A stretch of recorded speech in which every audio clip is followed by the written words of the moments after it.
Me. After transmigrating, in order to completely escape the rat race, I didn't become the king of singers, pursued by thousands. Instead, I shamelessly became a freeloader ridiculed by the entire internet. Just as I was about to give up and live out the rest of my life like this, my superstar wife told me she was facing a debt crisis. So, my 200,000 allowance for this month might have to be postponed. Hearing this, I felt like my heart was being squeezed. This is my lifeline. Yang Mi looked at my shocked expression. She rarely took the initiative to hold my hand. So, I need you to do me a favor. Her tone suddenly became serious. Mango TV has a reality show for married couples. The appearance fee they're offering is sky high, as long as we can participate. It won't just solve the company's urgent problem, but it will also... Stop. I immediately cut her off with a resistant look. No way. We made it clear. I don't make public appearances. I don't enter the entertainment industry. This is the basic principle of our agreement. Lin Xyun. Yang Mi's voice grew heavy. Her eyes glistened with unshed tears. Do it for me. For the hundreds of employees at the company, and also for your next 6 months of allowance. Please, in my mind, my salted fish persona and the golden banknotes were at war. In the end, the fear of unemployment won. I was discouraged, as if my backbone had been removed. Just this once. Also, on the show, you have to listen to me. Fine. Yang Mi's eyes lit up instantly. I dazedly went upstairs, completely oblivious to the change in the woman behind me. After I left, the sorrowful look on Yang Mi's face vanished completely, replaced by a cunning smile. She picked up her phone and called her assistant. The plan is going smoothly, he agreed. Sister Mi, is it really okay to trick him like this? The company account clearly still has hundreds of millions in cash. Yang Mi chuckled lightly. Her slender fingers swiped across a sheet of music on her tablet. If I didn't say that, how could I force this hidden dragon out into the open? That sheet music of mine has only been seen by me, you, and him. Now, besides him, who else could turn stone into gold just by looking at it once, turning a mediocre commercial song into a masterpiece? Now, the game has begun. Yang Mi's fingertip on the screen gently touched my photo. Let me see, my husband who just wants to be a salted fish. How many more secrets are you hiding? The day after I agreed to join the show, it was as if a depth charge had been dropped on the entire internet. Countless netizens were shocked that Yang Mi had kept her marriage a secret. Of course, even more people were, gritting their teeth at the main character. Me. In the villa, Yang Mi placed the tablet in front of me. The ugly comments on it were practically spilling off the screen. She wanted to see a hint of confusion or unease on my face, but I just glanced at it once, and then casually leaned back on the sofa. I even nodded in appreciation. Not bad. The public opinion has fermented quite nicely. Then I boldly faced Yang Mi's murderous gaze. Look, freeloader, pretty boy. Nobody. Isn't this the highest form of recognition for my professional qualities over the past 3 years? Yang Mi felt a lump in her chest and almost fainted. I was completely unaware, and instead moved closer. Oh, right. Sister Mi, when will our appearance fee be deposited? You should give me the money a little earlier. That way, my financial pressure will be lessened. Yang Mi stared at my sincere face, and for a moment couldn't tell if I was concerned about her, or about my own allowance. 3 days later, in a coastal city, the production team of our romantic cabin had booked an entire seaside villa. With the arrival of Yang Mi and me, the show was officially declared to have begun. Yang Mi wore a well-tailored, high-end long dress. Her long hair fluttered in the sea breeze. Every step exuded a red carpet aura. As for me, behind her, my style was completely different. Shorts, flip-flops, an old t-shirt washed until it faded. I slowly followed behind, looking exactly like a bum on the street. The comments on the screen immediately exploded. Ha ha ha, are my eyes deceiving me? CEO Yang is on the red carpet, while her husband is on his way to the vegetable market. I am dying of laughter. This is the queen and her useless husband, right? This freeloading is just too blatant. Very quickly, the other 3 guest couples arrived one by one. Film Emperor Liu Yi and his French wife, Anna. Comedian Guo Tao, and his non-celebrity wife, Li Ran, and top idol K Jing with his young girlfriend, Tong Yu. After a round of simple greetings, everyone's focus, whether intentionally or not, fell on me. Sprawled out on the sofa, Sai Jing was a top-tier, new-generation idol. He was used to being praised by everyone. Naturally, he couldn't stand a commoner who had more presence than him. He made the first move, speaking with a fake smile. Brother Xun, I've always been curious about what you do for a living that made Sister Mi hide you away like a precious treasure. As soon as this question was asked, the living room fell silent. Everyone pricked up their ears to listen. I lazily lifted my head from the sofa, facing everyone's gazes and the attention of tens of millions of viewers. I said something earth-shattering. Unemployed. Some people live off their parents. Me? I do nothing. I live off my wife. The whole set fell dead silent. The air seemed to freeze. Cai Jing's smile froze on his face. Tong Yu couldn't help it and let out a snort of laughter. Even Film Emperor Liu Ye's face showed a rare flicker of surprise, and Yang Mi's hand holding the water glass trembled slightly. The polite smile on her face vanished instantly, turning as cold as ice. It was Film Emperor Liu Yi who reacted the fastest. He quickly laughed to ease the tension. Haha, brother Linux son is so humorous. It seems for the next few days. Well, I'll have to rely on you for our meals. A stay-at-home husband's cooking skills must be pretty good, right? Everyone thought I would take the hint and back down. But who would have thought I would close my eyes and sink deeper into the sofa? I just faintly uttered 3 words. Depends on my mood. The conversation once again hit a dead end, and the next segment, unpacking the luggage, further demonstrated my salted fish nature. In other people's suitcases were carefully coordinated outfits, or expensive skincare products, or surprises prepared for their partners. When it was my turn, I slowly unzipped my tattered old backpack. Under everyone's watchful eyes, I pulled out 3 things: a U-shaped pillow, an eye mask, and a yellowed cover book, Health Regimen Guide for the Elderly. The set once again fell into a bizarre silence. Cai, Jing finally couldn't hold it in anymore. He began to mock me oddly. Brother son really lives a carefree life. Starting to research retirement at such a young age, I raised an eyelid and answered seriously. You wouldn't understand. A man has no choice but to face middle age. One must soak goji berries in a thermos. I am just planning ahead, winning at the starting line. As soon as I said this, the livestream chat erupted in laughter. Ha ha ha, he's only 25. What middle age? My grandpa doesn't focus on his health as much as he does. Sister me, hurry up and control your husband. If you don't, he's about to ascend to immortality. In the afternoon, the director team announced tonight's first task. Each couple would cooperate to complete a welcome dinner. The livestream chat immediately opened a poll. Which couple's cooking skills do you trust the least? In the end, we gloriously took first place with an overwhelming 90% of the vote. Looking at the poll results on the screen, and hearing the incessant snoring beside me, Yang Mi's patience finally reached its limit. She walked over to the lounge chair and leaned down. Shedding her usual elegant demeanor, she reached out and precisely pinched my ear. I let out a blood-curdling scream, like a cat whose tail had been stepped on, and shot up from the chair. Yang Mi leaned close to my ear, lowering her voice. Every word seemed to be squeezed through her gritted teeth. Lin Nexon, if you dare to slack off again, starting from today, your allowance is cut in half. The 5 words allowance is cut in half, like an electric current, instantly shot through my muddled brain. My eyes, which were sleepy a second ago, suddenly snapped open. There wasn't a trace of laziness left in them, only the most primitive desire for money. I looked at Yang Mi's nearly frozen face. My survival instinct kicked in immediately. My leader, calm your anger, your subordinate knows his mistake. Then, I sprang up like a carp, leaping over the dragon's gate, jumping right off the lounge chair. I ran to Yang Mi's side in 2 or 3 strides. My posture was extremely low. I'll go perform right now. I guarantee I'll complete the mission. After speaking, I puffed out my chest and held my head high. I strode towards the villa's open kitchen. Yang Mi watched my determined back. The coldness on her face quietly melted away, replaced by a smile of someone enjoying a good show. The moment I stepped 1 foot into the kitchen, my entire aura changed, but I didn't rush to open the fridge. Instead, I first slowly tied the apron the production team had prepared. Then I picked up a chef's knife. My fingertip lightly flicked the spine of the blade. The blade let out a clear ringing sound. This ritualistic posture once again filled the live stream audience with question marks. No way. No way. He's starting to act again. I suspect he doesn't know how to cook at all. He's just stalling now. It's over. Sister Mi is about to die of anger. Look at how she's staring at him. At the adjacent counter, Cai Jing and Tong Yue were acting out a kitchen disaster movie. The steak was burnt black. Salad dressing was splattered everywhere. Yang glanced over and saw me still casually striking a pose. He disdainfully pouted at his follow cam. People who really know how to cook don't do these flashy tricks. Hearing this, Yang Mi just gave him a faint glance. That look was like watching a jumping clown. Finally, under everyone's watchful eyes, I made my move. Chopping vegetables, heating the pan, pouring oil, tossing the wok, stir-frying, seasoning, and finally, plating. All the movements were fluid. There wasn't a single wasted pause. In just a few short minutes, a plate of stir-fried shredded potatoes, golden in color and fragrant in aroma, was neatly placed on a plate. While talking with Anna in the living room, Liu Yi took a deep breath. He couldn't help but peek his head out, following the scent. Who is that? What's being made? It smells so good. Guo Tao just stood up directly, craning his neck to look into the kitchen. My God, this smell is incredible. Which master chef is here? Cai Jing stared blankly at the lump of charcoal in his pan, then looked at the potato dish on my plate that could be considered a work of art. He was completely dumbfounded. He swallowed hard. He could feel his cheeks burning, facing everyone's astonished gazes. Yang Mi finally walked slowly to the dining table. She picked up her chopsticks, took a shred of potato, and tasted it. Only then did she casually comment, "It's okay.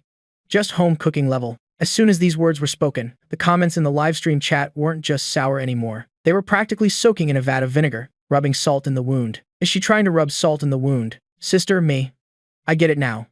I get it. I finally understand why Sister Mai hid him away. Meanwhile, I had already started on the second dish.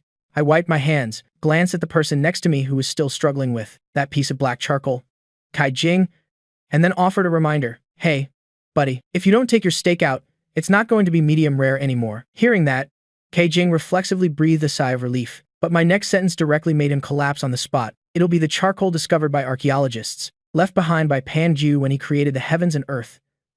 Comedian Guo Tao was the first to lose it. He burst out laughing. Hi Jing's handsome face instantly turned as red as a pig's liver. The hand holding the spatula was trembling.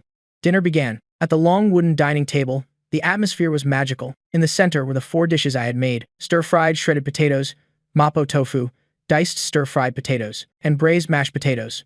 4 ordinary, home-style dishes, but their aroma was unreasonably domineering, making people's mouths water. And in the most obscure corner of the table, a single dish sat alone, pitch black, stiff, emitting a faint burnt smell. The comments in the live stream chat were laughing like crazy. I feel bad for the steak.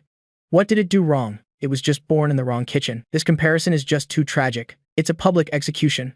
Kai Jing's face alternated between red and white. To save face, he picked up his knife and fork, trying to cut a small piece of his creation, pretending to elegantly put it in his mouth. Then he forced a stiff smile for the camera. The taste actually isn't bad. Crispy on the outside, tender on the inside. It has a lot of depth. After he finished speaking, his cheeks began to move at a high frequency. 1, 2, 3 times. He chewed for a full half-minute. His jaw was already sore, but the piece of steak remained stubborn. Seeing this, Guo Tao's hearty laughter broke the awkwardness. He was the first to pick up his chopsticks, his target clearly aimed at the plate of mapo tofu, glistening with red chili oil. A large piece of tofu along with minced meat and sauce was put into his mouth. Guo Tao's eyes immediately widened. He excitedly slapped his thigh. Oh my god. This too. Tofu is incredible. His exaggerated reaction immediately aroused everyone's appetite. Everyone picked up their chopsticks one after another. Unsurprisingly, they all received praise. Of course, except for Kai Jing. Watching everyone eat like hungry tigers, Yang Mi maintained her elegance. She slowly used a napkin to wipe the corner of her mouth. Then she looked up and glanced at me.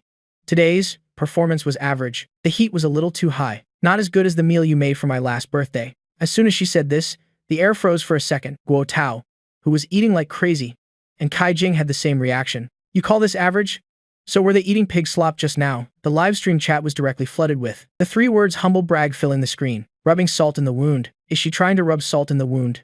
Sister Me, I finally understand. The queen didn't come to participate in a dating show. She came to show off her husband. Faced with Yang Mi's almost harsh pickiness, everyone thought I would be embarrassed or retort, but I didn't even frown. Instead, I obediently nodded. My face even held a doting smile. The leader is right. It was a bit rushed. I'll be more careful next time. I naturally continued and added, I'll cook for you separately when we get home. I'll make the 9-turn large intestine dish to make it up to you. Boom. This cook for you separately. This make it up to you. It was like a sweet bomb, blossoming in the hearts of the couple's fans. Ah, my ship has sailed. I am shipping them like crazy. What kind of fairy tale love is this? Normally a queen outside, but a pampered little wife at home. I love this script. After eating and drinking his fill, Guo Tao wiped his mouth with a napkin. He looked at Kai Jing next to him, who had gone from a human rice bucket to an autistic state, and laughingly stood up to mediate. Just eating is too boring.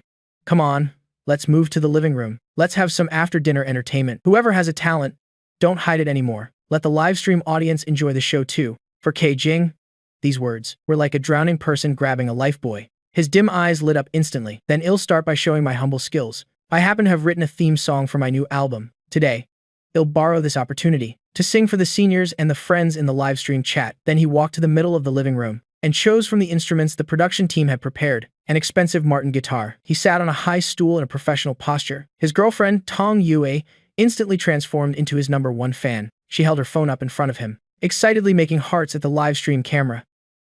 Is everyone ready? You're about to enjoy the exclusive global premiere of the new song, Lark by Kai Jing. Everyone in the living room politely applauded. They watched him expectantly. Except for me. After eating, I had found the deepest corner of the sofa and sunk into it. Yang Mi glanced at me. The corner of her lips curved into a helpless and amused arc, but she didn't say anything, silently watching the show. Kai Jing sang a song, an electronic dance track with a strong rhythm. The melody was catchy. The arrangement was a typical Korean-style industrialized product. After listening to 3 lines, one could guess the direction of the chorus. The song ended. Kai Jing strummed the final chord and struck a handsome finishing pose. Tong Yue was the first to scream and run up to hug him. Film Emperor Liu Yi politely applauded. He gave an impeccable comment. It's a very mature industrialized work. The level of completion is very high. Guo Tao joked cheerfully. Not bad. Not bad. Listening to it makes even these old bones of mine want to shake a little, although the industry insider's comments were lukewarm. This performance finally helped Cai Jing regain some face after the disastrous failure in the kitchen. The passionate pursuit of his fans made him regain the confidence of a top idol. That familiar, arrogant smile returned to his face. He subconsciously looked towards the corner of the sofa, wanting to see astonishment on my face. The result was just seeing me nodding off, about to fall asleep. Tong Yu, next to him, spoke up directly. She said to Yang Mi with a hint of showing off. Sister Mi, our Ki Jing is really talented in music, unlike some people who only know how to cook. Go Tao, who loved to stir up trouble, walked over with a wicked smile and nudged me.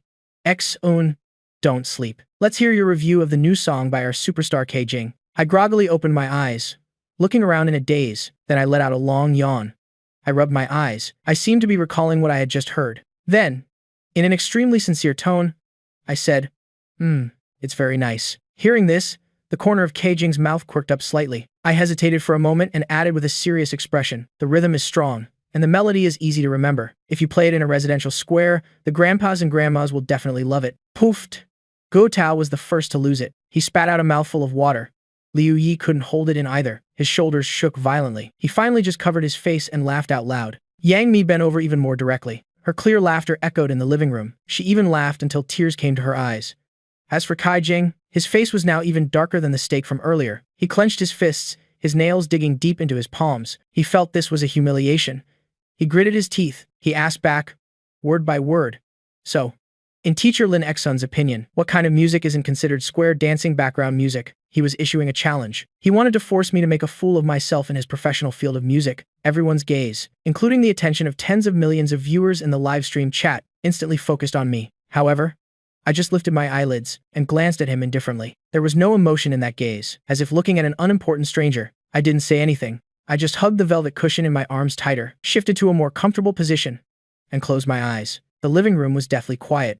It wasn't silence, but a string stretched to its limit, about to snap. Ki Jing froze on the spot. The guitar in his lap felt as heavy as 1,000 pounds. His handsome face, which he had always been proud of, was now just a pale color of shame. The comments in the live stream chat went completely wild. Rubbing salt in the wound. Is he trying to rub salt in the wound?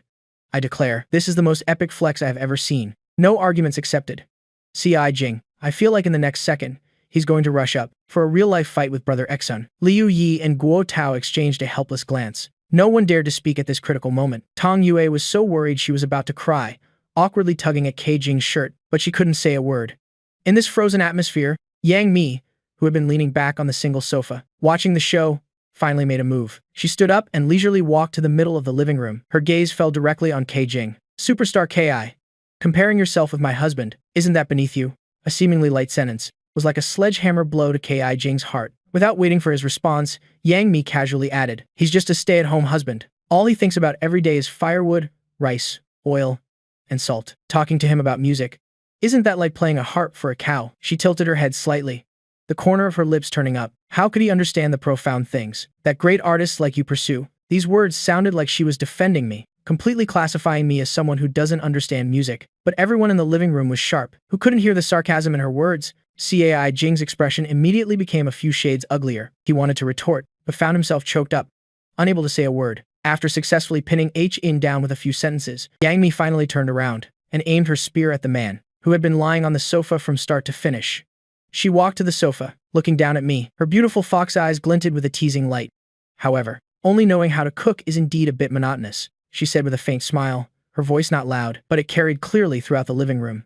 Someone, at home, doesn't he love wearing headphones the most, shaking his head and criticizing while listening to music, saying this is commercial music, that is whining without reason, also saying the current charts are unwatchable, all musical garbage. This sudden everyday exposé was like a stone thrown into a calm lake. It immediately created 1,000 ripples. Everyone's curiosity was piqued. Yang Mi gave me no chance to react at all. She continued to press on, step by step, setting a trap for me in front of the entire nation's audience. If your taste is so high, your eyes so discerning, then why don't you sing a profound song for us to hear? She leaned in closer. Her voice carried a hint of provocation. Let everyone broaden their horizons and see what kind of music isn't suitable for playing in the square. Hearing that, I finally couldn't pretend anymore. I slowly opened one eye, revealing a who am I? Where am I? Innocent expression. I can't sing. Leader. You know this. I am completely tone deaf. My singing could send someone to their grave. Yang Mi looked at me, still struggling in desperation. She knew that conventional weapons were useless. It was time to unleash the ultimate weapon. She leaned down again, her red lips almost touching my ear. How about this? If you can sing a song that satisfies me, I'll double your allowance next month. Hearing these words, I suddenly sat bolt upright on the sofa. Those always lazy eyes suddenly widened. Is that true? Yang Mi met my gaze. She raised an eyebrow elegantly. The whole country is watching. Receiving an affirmative answer, I slowly stood up from the sofa. Then, for the prosperity and economic stability of our family, and also to inject a little vitality into the stagnant Chinese music scene, I will reluctantly show off my humble skills today. After casually picking up a nearby guitar, I sat down on the high stool. The moment I sat down, the atmosphere in the entire living room seemed to freeze. The lazy, money-grubbing man from a second ago had vanished without a trace. In his place was a man with an aura, so powerful it could isolate everything. I didn't say another unnecessary word. I just lowered my head. My fingers swept across the strings simply and cleanly. A simple and clear intro rang out. This melody had a strange magic. The entire villa instantly quieted down. Guo Tao, who had been wanting to watch the excitement just now, the smile on his face unknowingly disappeared. Tong Yue, who had been worried about her boyfriend, also forgot her nervousness, sat quietly, holding their breath. After the musical intro, I slowly began to sing into the microphone. Could be heard. My singing voice wasn't intentionally tragic, but it made people feel a bone-chilling loneliness more profound than any wail. It was a moment that every person struggling in a big city has experienced. It's the loneliness of working late, seeing thousands of lit windows, but knowing not a single one is lit for you. It's the bewilderment after a party ends, walking alone in the cold wind, enveloped by an immense emptiness. The comments in the live stream room came to a strange standstill at this moment. The taunts and prepared jokes were all stuck in their throats, unable to type a single word. Liu Yes' eyes reddened without warning. He recalled his younger days, the years spent striving for his dreams. Guo Tao suddenly lowered his head, forcefully wiping his eyes with the back of his hand. This comedian, always cheerful on stage, remembered leaving his hometown in the Northeast all those years ago. His mother, standing on the platform, chasing the train, crying while calling his name. Lei Sol. Cai Jing was completely stunned. He stood there, frozen. The Martin guitar he was so proud of had now become a joke in his heart. The song ended. I sang the last note, my fingertips gently pressing the strings. The world returned to silence. I said nothing, just sat there quietly, as if the seasoned poet who had just sung his life story had reverted to being that quiet man. The dead silence at the scene lasted for more than 10 seconds. No one clapped. No one said a word. Any sound at this moment would have felt redundant and blasphemous. Finally, Liu Yi was the first to break the silence. He stood up, his voice trembling uncontrollably as he spoke. Brother Lin X's son, thank you. The song you sang tonight. He hesitated for a moment, as if searching for the most precise words. This is poetry. It's life. It's the glass of wine that every lonely wanderer raises to themselves in the dead of night. This praise was as heavy as Mount Tai, directly putting a divine seal on tonight's performance. Faced with this ultimate praise, I acted like an outsider, hopping down from the high stool and giving a long stretch. Then, under everyone's complicated gazes, I trotted over to Yang Mi, rubbing my hands together. That handsome face wore a fawning and eager expression. Leader, I've finished singing. You're satisfied, right?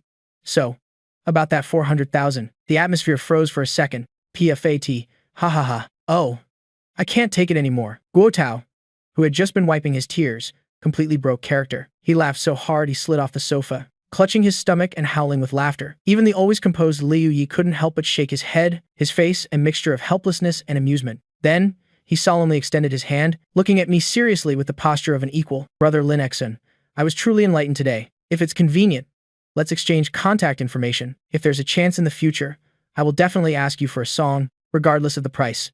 The weight of these words was understood by everyone present. This was no longer a senior supporting a junior, but the highest recognition from a king, in one field for a genius in another. Before I could answer, Guo Tao scrambled up from the floor. He threw an arm around my shoulders, shaking me, half-jokingly pressing, "Little brother, you've hidden yourself too well.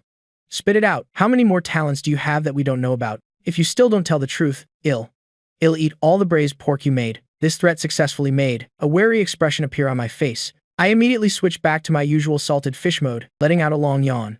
That's it. Really.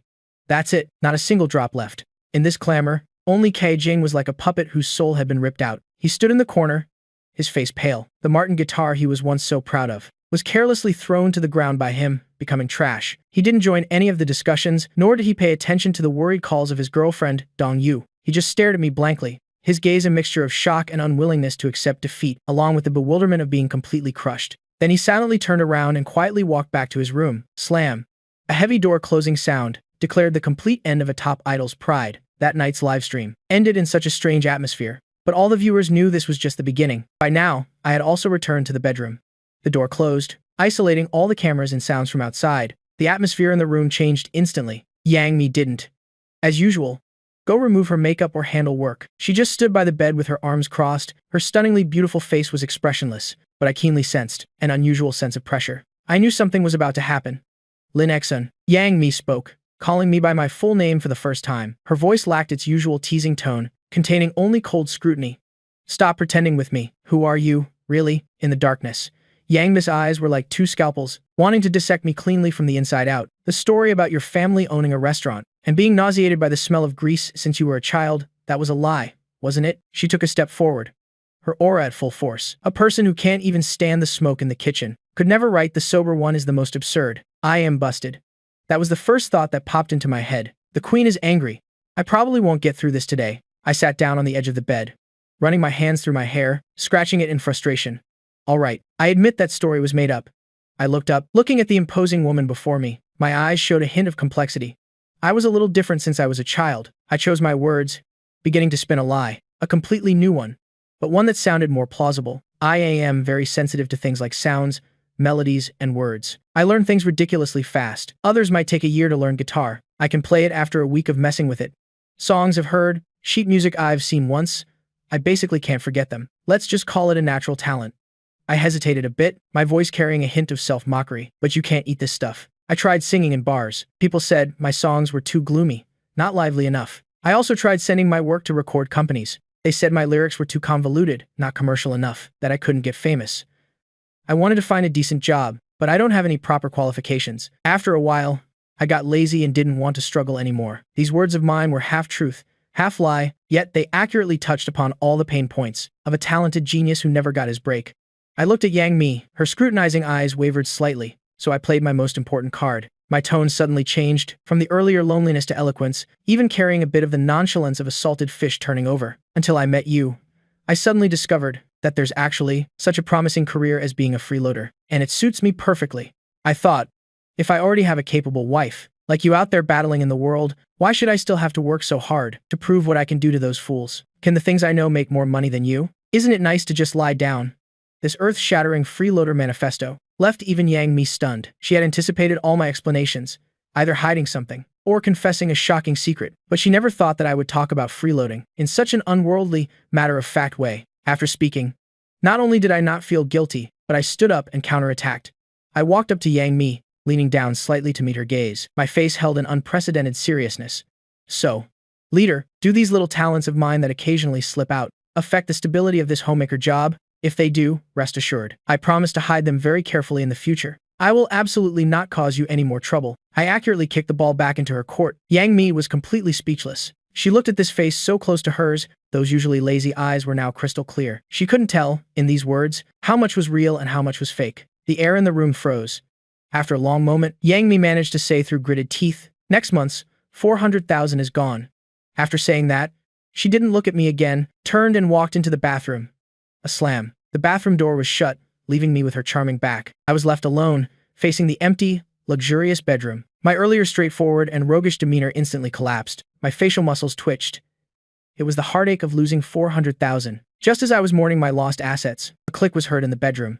The bathroom door opened. Yang Mi walked out from the billowing steam. I instinctively looked up, and my breath hitched for a moment. She was wrapped only in a white bath towel that reached her knees. Her long, wet hair was draped over her fragrant shoulders, a few strands clinging to the beautiful curve of her neck. Transparent water droplets were slowly sliding down her collarbone, disappearing into the captivating cleavage created by the towel. The dim yellow light from the headboard shone on her, casting a soft glow on her skin, which was whiter than snow. Those long, straight legs were exposed in the air without any cover, so white they were dazzling. The words 400,000 were instantly wiped from my mind, leaving only a blank space. I swear, in the past 3 years, this was definitely the closest I've come to a life-threatening situation. Yang Mi seemed completely oblivious to the dumbstruck expression of the man on the bed. She absently dried her hair with a towel while pacing around the room. Her mood was very conflicted because of hearing my freeloader declaration, and now, Because she had deducted my 400,000, she felt an indescribable guilt. She shook her head, wanting to shake off this ridiculous feeling. Her gaze casually swept across the room, passing over the wardrobe, the dressing table, finally stopping on the only large bed in the middle of the room. Yang Mi's hair-drying motion froze. Her whole body was as if someone had hit the pause button. The bed. One bed. Her mind buzzed, as if hit by a sledgehammer. How could she forget such an important thing? For the past 3 years, to abide by the agreement, she had always slept in a separate room from me and her villa, keeping to our own sides. This had become a deeply ingrained habit, but this was the house arranged by the production team, a reality show about couples. How could the production team possibly prepare 2 bedrooms for a loving couple? A rush of hot air shot from the soles of her feet to the top of her head. Yang Mi felt her cheeks heating up at a visible rate. She abruptly turned her head to look at the man on the bed hugging a pillow, who was looking at her with a pure and innocent expression. That expression seemed to say, "Ah, leader, you've noticed the problem too, huh?" Yang Mi's internal defenses trembled violently at this moment. She tried to suppress the panic in her heart, regaining her decisive, formidable, queenly demeanor. "Go sleep on the sofa." I followed the direction she was pointing, glancing at the small, expensive-looking single sofa in the corner, but it was clearly just for decoration. I sat up from the bed, a difficult expression on my face. "Leader, look at this sofa. I am over 180 centimeters tall. I can't even straighten my legs on it." I continued acting with a pained expression. "If I sleep on this for one night, I'll wake up tomorrow with either a herniated disc or a dislocated cervical vertebra. At that point, forget about cooking. You might even have to feed me." Yang Mi's eyebrow twitched violently. Just as she was about to say something, I didn't give her a chance to rebut, eloquently listing my contributions. "Besides, look how hard I worked today." I counted them off on my fingers. "For the sake of our family's face, I endured the pressure of competing against a top idol. For your mission, I even brought out a well-hidden original song. My throat is about to go hoarse. Both my mind and body have been severely traumatized." I clutched my chest with a wronged expression. "And now, a great hero who has worked so hard like me, can't even get a bed to sleep on? Leader, how can you be so heartless?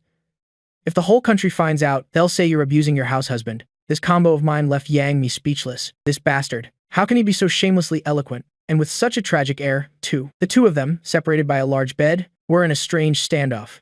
One wrapped in a towel, heaving with anger. The other sitting properly by the bed, with an innocent gaze, shamelessly refusing to leave the bed. In the tense, awkward, and ambiguous atmosphere, various breaths mixed together, causing the temperature in the room to rise bit by bit. In the end, Yang Mi gave in. She discovered that her prized eloquence and aura were completely useless in front of this man. She gritted her teeth and walked quickly to the wardrobe as if to vent her anger. She rummaged inside and pulled out a Hermes silk scarf she often used, then walked to the bed and forcefully threw the silk scarf into the middle of the bed. The soft, elegant silk scarf on the large bed drew a 38th parallel that was both slender and fragile. "You can sleep here." She pointed at the line, declaring fiercely, "But you can't cross the line." She emphasized her tone, deploying her final weapon.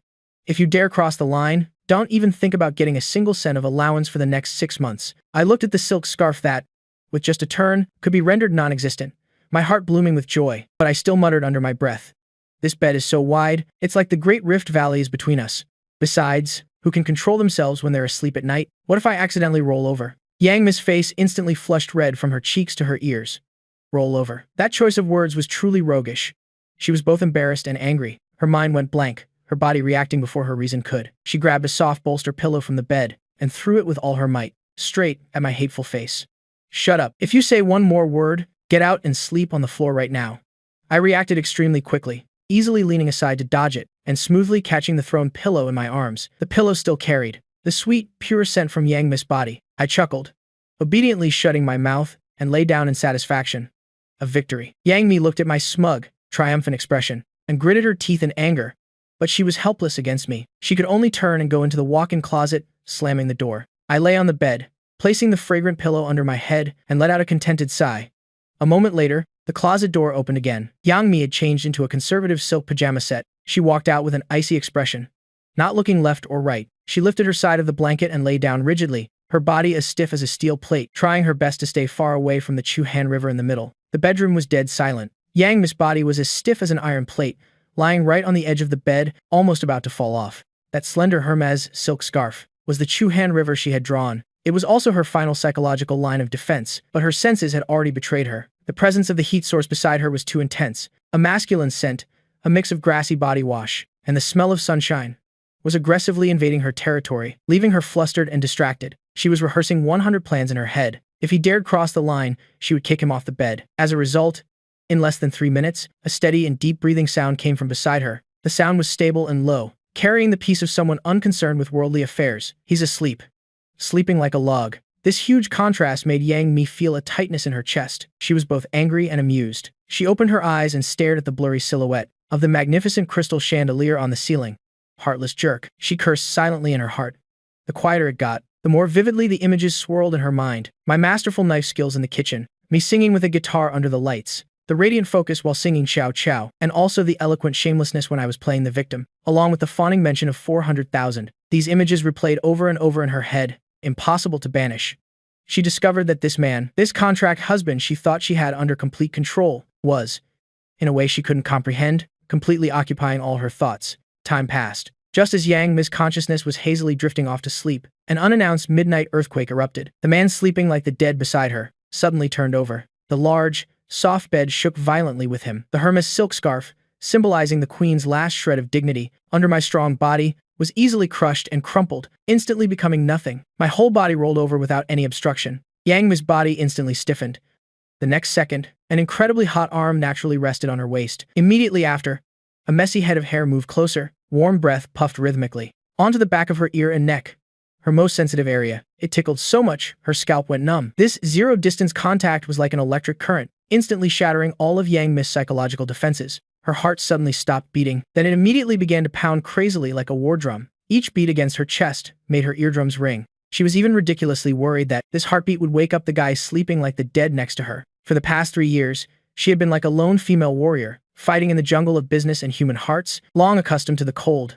This was the first time she discovered that towards a man's closeness, not only was she not repulsed, but she actually felt a sense of security and protection. This feeling made her both panicked and mesmerized. Push him away or let it be, this internal battle lasted for 10 minutes. In the end, the deep-seated desire for warmth won out over the so-called contract and reason. She gave up resisting. Her tense shoulders relaxed. Her rigid back also gradually softened, tacitly accepting the posture that almost enveloped her completely. Just as her nerves completely relaxed and she was about to adapt, I, in my sleep, suddenly tightened my arm, pulling her deeper, tighter into my embrace, and buried my face deeper into the crook of her neck. Then I smacked my lips and mumbled some indistinct sleep talk. My 400,000. So soft. So soft. These words were like 2 bolts of lightning, exploding in Yang Mi's mind. She instantly understood. This bastard, who was taking full advantage of her, basically saw her in his dream as a soft pillow stuffed with 400,000 inches cash. Whoosh. Yang Mi's face, from her cheeks to her earlobes, turned so red it looked like it could bleed. Both embarrassed and furious, she wished she could immediately turn around and strangle him on the spot, but my embrace was truly warm.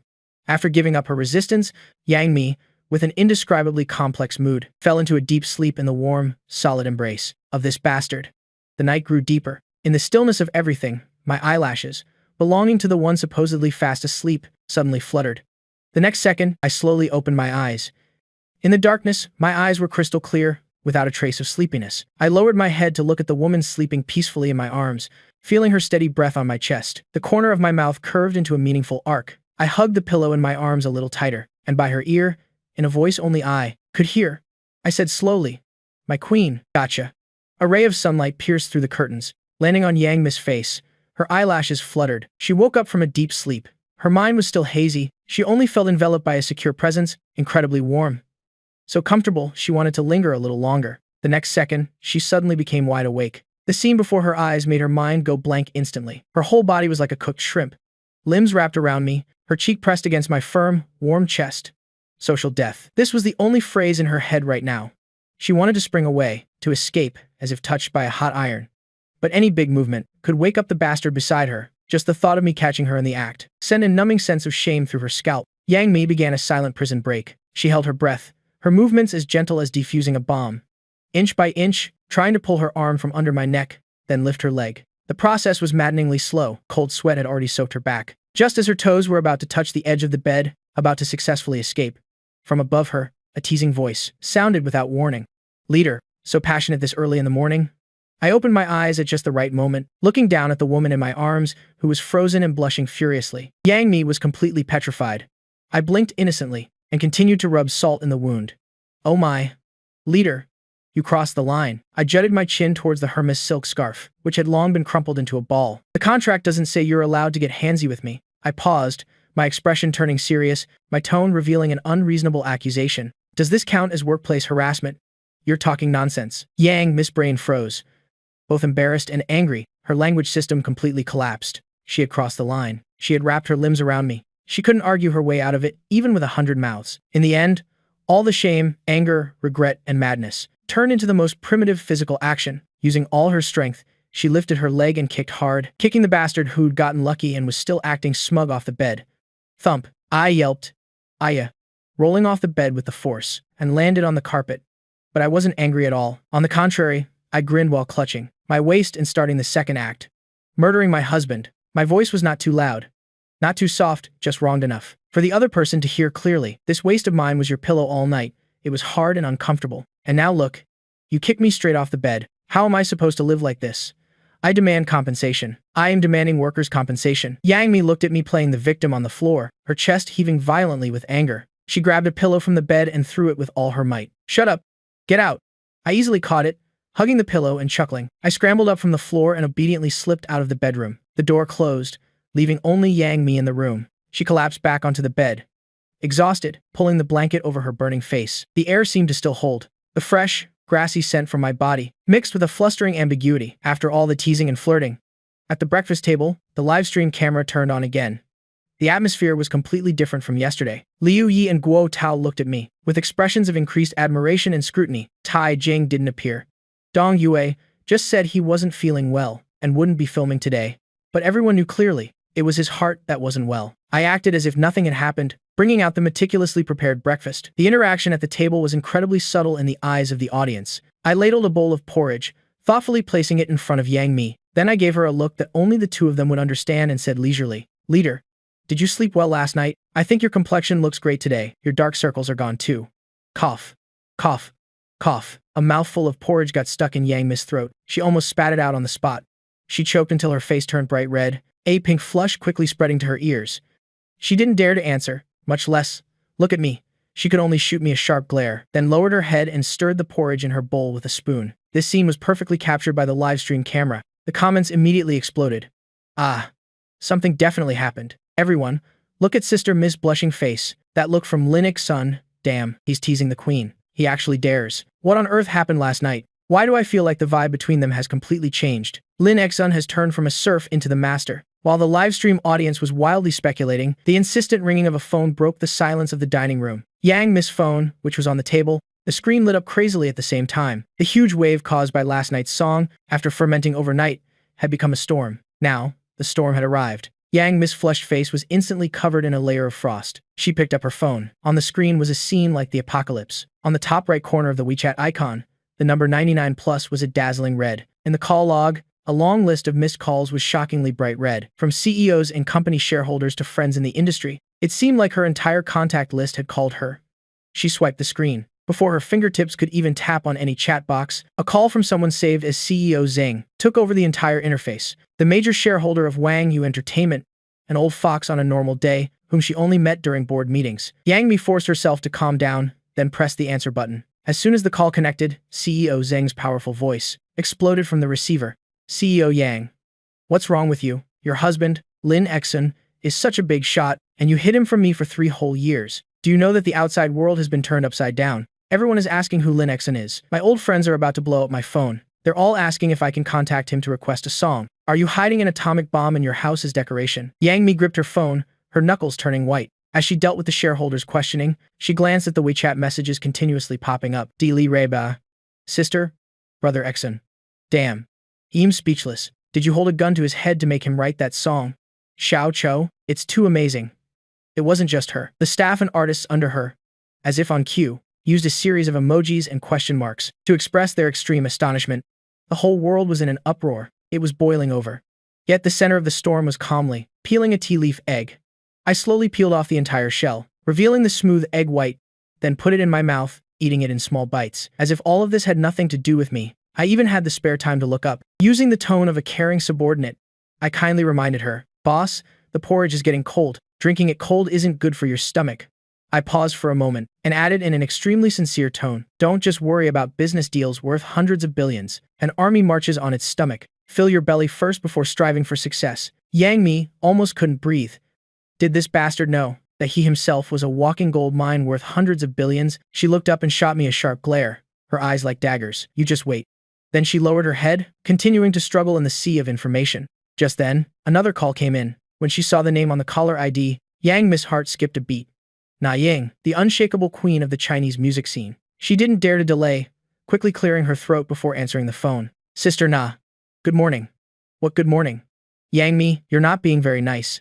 The characteristic straightforward and domineering voice of Na Ying came through. It carried an unconcealed admiration and excitement. Hiding a genius like that, keeping him under wraps for 3 years. What are you planning? Waiting for him to lay a golden egg?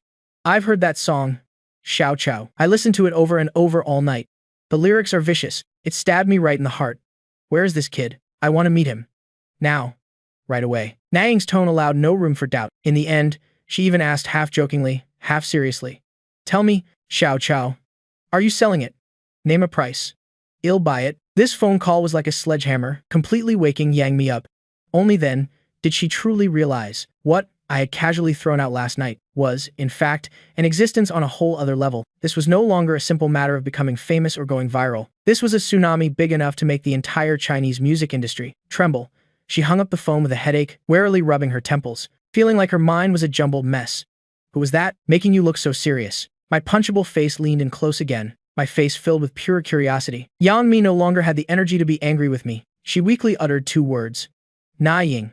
I tilted my head and thought for a moment. Then a look of realization appeared on my face. I remember now. She's that judge on the show who always props up her chin and asks, "What is your dream?" I even imitated the pose. Finally, I concluded with a sentence. Her voice is really loud. Yang Mi was completely speechless. She discovered that the logic, eloquence, and aura she had always been proud of, in front of this man with his strange way of thinking, were completely useless. It was impossible to communicate. After forcing herself to answer more than a dozen important phone calls, Yang Mi was finally exhausted. She placed her phone face down on the dining table. The world was finally quiet for a moment. She looked up towards the salted fish across from her who had long since eaten and drunk his fill, and was now holding a toothpick.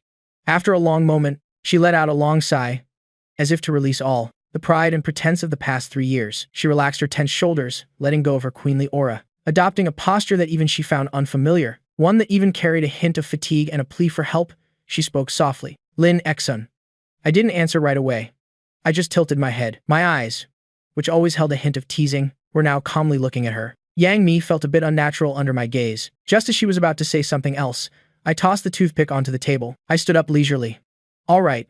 The boss has spoken. Let's talk outside. It's too greasy in here. It's affecting my thinking. After saying that, I didn't care about Yang Mi's reaction. I walked towards the terrace outside the restaurant by myself. Yang Mi watched my retreating back, acting like a carefree boss. A breath of anger was stuck in her chest, unable to go up or down. In the end, she still picked up her phone, stood up, and followed. On the terrace, the sea breeze blew gently. The salty, moist, yet fresh scent instantly blew away the frustration from the restaurant. Like a cat that had found the most comfortable position, I lay down flat on the large rattan chair in the middle of the terrace. With both hands behind my head, I basked in the sun. Yang Mi stood next to me, looking at my demeanor that suggested even if the sky fell, it would have nothing to do with me. The anger she had just suppressed flared up again. But she knew now was not the time to get angry. She lit up her phone screen and held it in front of me, as if to materialize all the pressure and trouble for me to see. CEO Zhang's call, Na Ying's call, all the company's shareholders, and also the artists under me. They're all going crazy now. Outside, dozens of media outlets are surrounding us. The copyright fees that the music platforms are offering have already reached 8 figures, and it's still rising. She pulled her phone back. Her voice was filled with uncontrollable frustration and helplessness. Like spilling beans, she poured out all the difficulties she was facing. Now everyone wants to know who the author of Xiao Chou is, whether this song is for sale, and where on earth you came from. After she finished speaking, she stared at the man lying on the chair with his eyes closed. Finally, she combined all her questions into one. What are you going to do? I didn't even open my eyes, lazily uttering 2 words. Ignore it. Yang Mi's fists clenched instantly. Just before she exploded, I spoke again leisurely. But I can give you an idea. But let me say this first. I don't do troublesome things. I only move my mouth. All the legwork and execution is on you. Yang Mi was so angry she wanted to laugh. These words made it sound as if I were the busy boss with 1,000 tasks. But she still managed to hold it in. She squeezed out 1 word from between her teeth. Speak. Only then did I satisfyingly adjust my position. I raised a finger and swayed it gently in the morning sun. This song, Jiao Chao, is a gift for you. Yang Mi froze on the spot. A gift for me? It seemed I could read her mind. I continued in a steady tone. Yes, a gift for you. How you use the copyright profits is all up to you. You can sell it, or you can keep it for the company to use. It's up to you. I gave her a lazy glance. The corner of my mouth held a hint of a tease. Just don't bother me with these trivial matters. I just want to be a salted fish in peace and quiet. Yang Miss Mind buzzed. She was completely stunned. A song worth tens of millions, and I had just casually tossed it to her like a gift. Her mind was full of ways to negotiate terms with me, how to maximize the benefits of this song. But I, on the other hand, acted like I was getting rid of a hot potato, throwing this whole mountain of gold directly at her. Before she could recover from the shock, I raised my second finger. Second, have your PR team issue a statement. Just say that I am your exclusive producer. From now on, I will only write music for you and the artists under Wang Yu. Any other company or person, all commercial collaborations will be declined.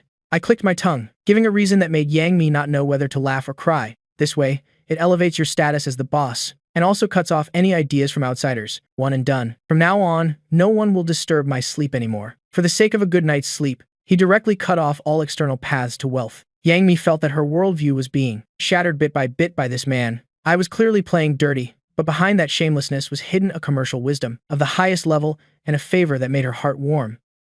A favor. Third. My third finger also went up. As for those chirping little girls under you, I can't just let them call me brother-in-law for nothing. Sometime when it's convenient, I'll write them a few songs, guaranteed to make them famous instantly. From handling the copyright to guiding public opinion, and then to the future plans for the company's newcomers, every point hit Yang Mi right in the heart. Not only did it solve all the immediate troubles, but it also paved a path for her. For the entire company, a path leading to even greater heights, and there was that feeling of exclusivity, reserved only for her, hidden under the ridiculous reason of wanting to sleep. Yang Mi stood there. The sea breeze made her eyes sting a little. She looked at the man on the chair. I still had my eyes closed, as if I had just casually mentioned a few insignificant things. At this moment, my image in her eyes had been completely overturned. After a long moment, Yang Mi finally found her voice again. She didn't stand anymore, but sat down on the empty chair next to me. She tilted her head, looking at my sharp profile under the sun. Her throat was a little dry. Lin. Ex-son. That agreement of ours. She paused for a moment, seeming to search for the right word. Isn't it a bit ridiculous? This was the first time she had taken the initiative to question the black and white agreement between them. The cold contract she had once been proud of, used to maintain a safe distance. The moment she finished speaking, I finally opened my eyes. I turned my head, looking at Yang Mi with an expression of pure astonishment, as if I had heard the most unbelievable thing in the world. Ridiculous. How is it ridiculous? I asked back eloquently. I think it's great. It's in black and white. Rights and responsibilities are clear. Very much in the spirit of a contract. Look, I am in charge of being as beautiful as a flower and cooking. You're in charge of earning money to support the family. What a perfect partnership model. Yang Mi was stunned by my absurd reasoning. Immediately after, my actions left her completely bewildered. I suddenly sat up from the chair and lunged towards her. My handsome face was magnified, just inches from hers. My eyes were filled with vigilance and seriousness. Boss, you're not thinking of withholding my allowance, are you? My expression was extremely serious. My tone exuded a sense of solemnity. Let me tell you, anything else is negotiable. The allowance is the foundation of this partnership. If this foundation is shaken, our partnership cannot continue. Yang Mi's brain froze for 3 seconds. All the warmth, emotion, and admiration that had just begun to sprout in this very moment was shattered by my outrageous statement. She looked at the man in front of her, both embarrassed and angry. In the end, she couldn't help it and burst out laughing. She raised her fist and gently punched my shoulder. Who wants to withhold your money, you money grubber? I chuckled, not dodging, and instead took the opportunity to grab her incoming fist. Yang Mi's body stiffened. She tried to pull her hand back, but I held it even tighter. She struggled a few times, then let me be. Neither of them mentioned the word agreement again. But that cold agreement, full of clauses, at this moment, existed in name only. Back in the living room, the live stream cameras once again enveloped them. The pink flush on Yang Mi's cheeks had not yet faded. Half was from the sea breeze, and half was from being teased by me. She picked up the half-cool glass of water on the table, about to take a sip, when a hand reached out. It very naturally took the glass of water from her hand. Under Yang Mi's astonished gaze, I tilted my head back and drank the rest of the water in the glass. My Adam's apple bobbed. My posture was casual. Yang Mi's cheeks instantly grew hot, both embarrassed and annoyed. This bastard, in front of the whole country. In the end, she could only glare at me fiercely. She turned her head away in embarrassed frustration, but the rims of her ears disobediently turned red. This scene was captured perfectly by the HD cameras. The style of discussion about Xiao Chou in the live stream chat suddenly changed. Holy crap. Am I seeing things? Brother Xyun drank straight from the queen's glass. An indirect kiss. This is an indirect kiss. Ah. I am going crazy. Brothers, if you know, you know. Something definitely happened last night. The family's status reversed overnight. Just as the comments were frantically shipping them, at 2 p.m., The director's team appeared on time and handed out a new mission card. Music is a bridge that connects souls, and also a healing medicine. This afternoon, we invite the couples to go to the Hyexing Autism Rehabilitation Center on the outskirts. Use your music and love to accompany the children there and spend a warm afternoon. As soon as the mission content was announced, I, who had just been feeling smug, flopped onto the sofa with a thud. A salted fish roar echoed through the living room. Ah, I have to work again. And it's an off-site trip. So annoying. I closed my eyes, my face screaming, leave me alone. Let me rot. The other guest couples had already started discussing what instruments to bring and what clothes to wear. Only I remained motionless. Yang Mi walked up to me, looking down from above. She didn't say anything. She just looked at me quietly like that. Her gaze was as cold as ice, clearly writing a sentence. I dare you not to go. My eyelids trembled on the sofa. Feeling the familiar sense of oppression, I was startled. I shot up from the sofa. A bright, fake smile instantly appeared on my face.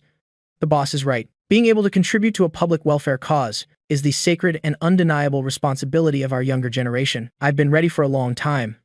When do we leave? This speed of changing faces was so fast the camera almost couldn't keep up. In the living room, Liu Yi and Guo Tao both couldn't help but laugh, turning their heads to snicker. The live stream chat was laughing like crazy. Ha ha ha.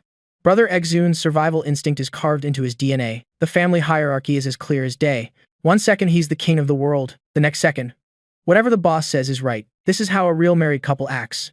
I love watching this. Half an hour later, the entire group arrived at the Hyexing Autism Rehabilitation Center. The rehabilitation center wasn't large, but it was very clean. The air was filled with a cautious tranquility. Faced with a group of strangers suddenly barging in, along with a bunch of cold cameras, the dozen or so children in the activity room all showed shyness and resistance. Some clung tightly to the teacher's clothes, hiding their faces behind her. Some hugged an old doll, huddled in the farthest corner, looking at everyone with wary eyes. And some were lost in their own worlds, showing no reaction to the outside world. The scene fell into an awkward silence. Liu Yi cleared his throat, trying to use his magnetic voice to gently tell a fairy tale. But the children didn't react. Guo Tao brought out his best comedic skills, making a few funny faces. He even disregarded his image and imitated a gorilla walking. Only one child glanced at him, then indifferently lowered his head again. Cai Jing, forced to come along by public pressure, reluctantly sang a cappella, a children's song, with a cheerful rhythm. His voice was good, but it was like singing to the air. Yang Mi looked at this heartbreaking and helpless scene, her brows furrowed tightly.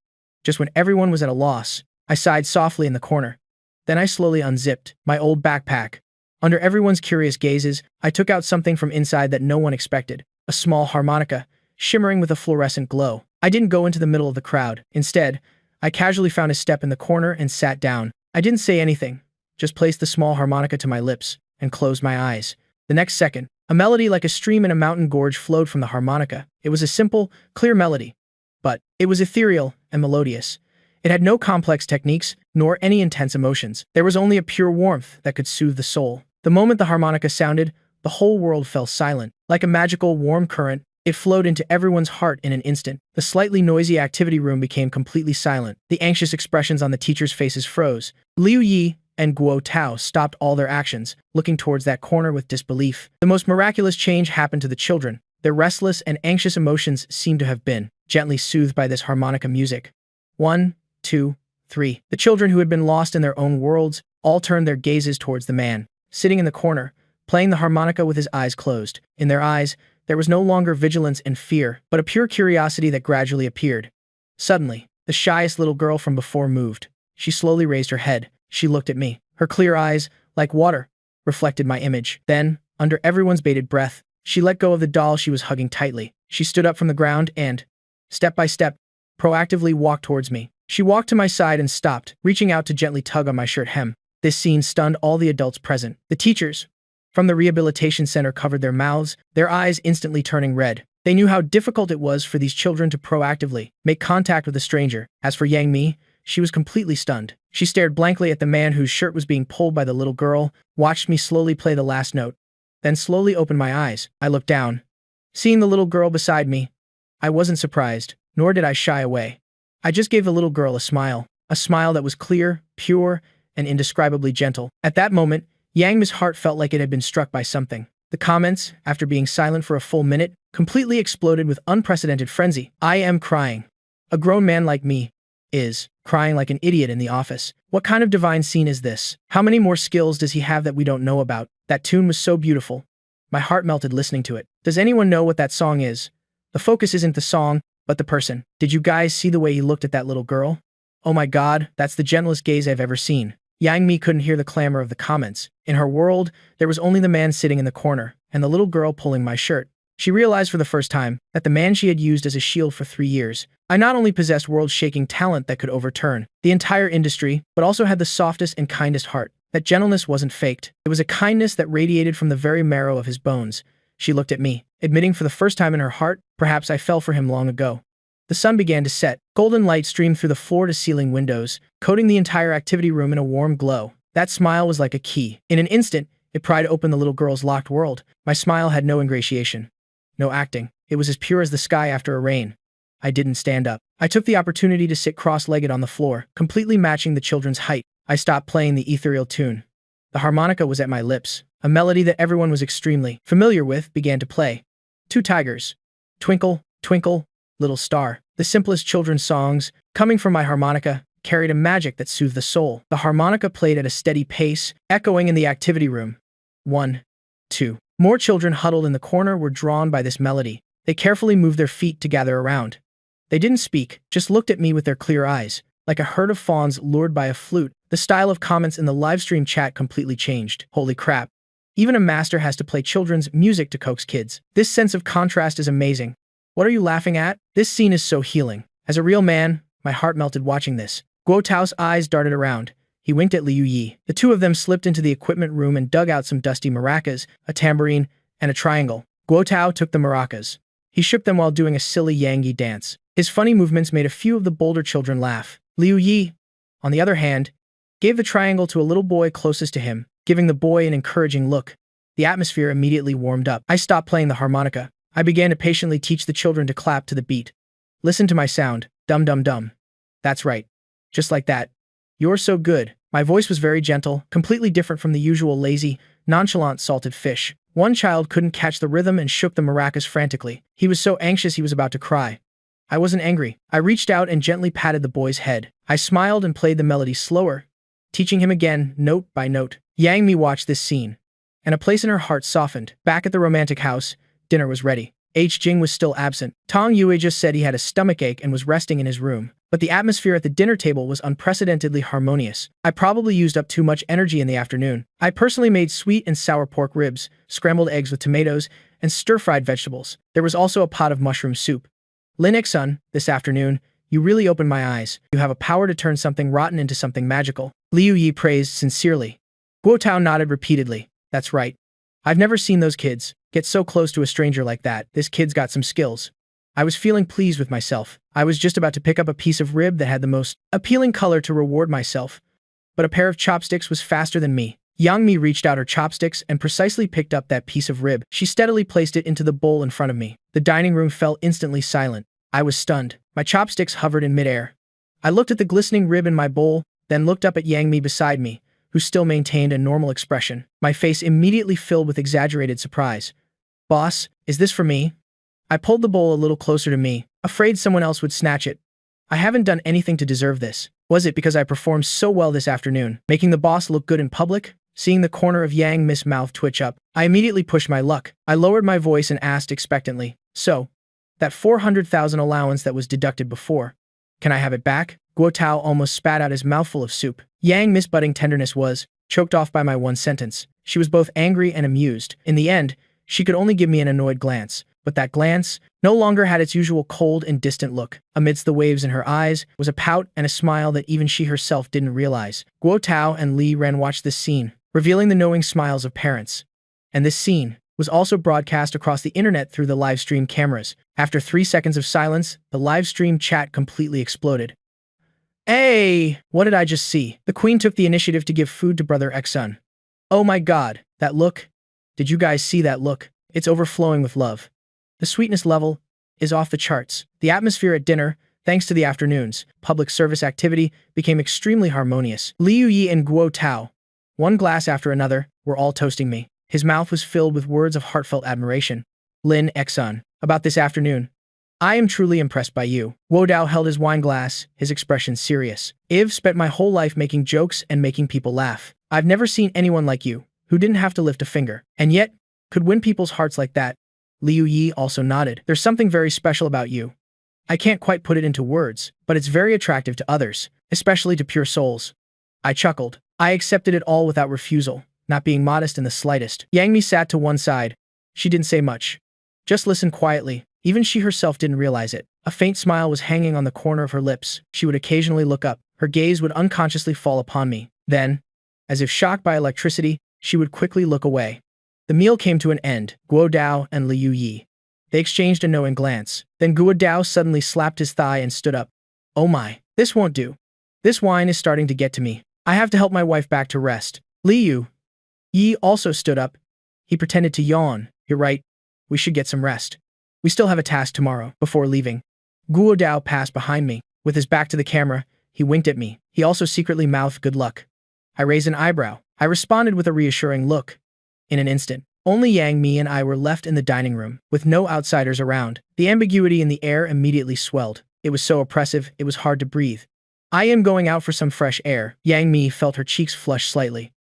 She was the first to stand up. She walked towards the terrace. I said nothing. I picked up the unfinished glass of lemonade from the table, and leisurely followed behind, on the terrace. The moonlight was like water. A gentle sea breeze was blowing. Yang Mi leaned against the railing, looking at the shimmering waves on the distant sea. Her mood was a bit unsettled. I walked to her side. I mimicked her posture and leaned against it too. I handed her the lemonade. Yang Mi reflexively took it. She took a small sip. Then she looked out at the sea. She casually started speaking. The harmonica from this afternoon. When did you learn to play it? I also looked into the distance. My voice, carried away by the sea breeze, sounded a bit ethereal. When I was very young, I think. I lived by the sea as a child. The adults in the family were busy. I had no one to play with, so I would run out to the reef by myself and play the harmonica towards the sea. I played and played until it seemed I wasn't lonely anymore. This story wasn't complicated. It was even a bit cliché, but coming from my mouth, combined with this moonlight and sea breeze, it made Yang Mi's heart ache. She tilted her head to look at my cheekbones. Under the moonlight, my usual nonchalant demeanor had faded quite a bit, leaving only an inescapable loneliness. It turned out this man who was always joking around also had such a lonely past. She suddenly felt that towards me. She had never truly understood me. Back in the bedroom, the atmosphere between the two of them had completely changed. The sword-drawn tension of last night was gone, replaced by an unspoken understanding. You go shower first. I hummed an off-key tune, and was the first to enter the bathroom, leaving the entire bedroom to Yang Mi alone. The sound of rushing water could be heard. Yang Mi stood alone in the middle of the bedroom. Her gaze involuntarily fell upon the large bed. On the bed, the scarf. The Hermes silk scarf used as a dividing line still lay there quietly, like a silent mockery. Her cheeks instantly flushed hot. In her mind was the warm, strong embrace from last night. The image of me this afternoon, sitting on the ground surrounded by the children. The lonely look in my eyes on the terrace just now when I mentioned my childhood. Contract, distance, sense of security. The words she once considered her guiding principles now seemed so ridiculous. What on earth was she guarding against? Yang Mi's breathing became a little ragged. Her chest heaved. She looked at that silk scarf. Her gaze shifted constantly.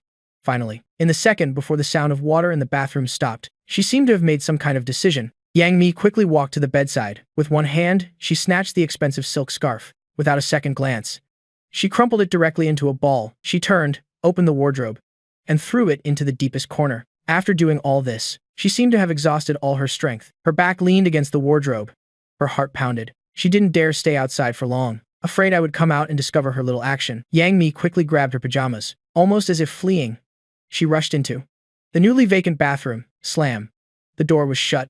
A few seconds later, an instinctive sense of shame belatedly rushed over her. She almost started to struggle reflexively. Her elbow jabbed backward. Her body writhed violently, trying to escape from that fiery embrace, but the iron-like arm on her waist didn't move at all. The more she struggled, the tighter that arm squeezed, like an inescapable iron hoop, pinning her against that sturdy chest. All her resistance became futile. I didn't give her any chance to catch her breath. I buried my face deeper. My scorching breath fell upon the most sensitive area of her neck, making her tremble.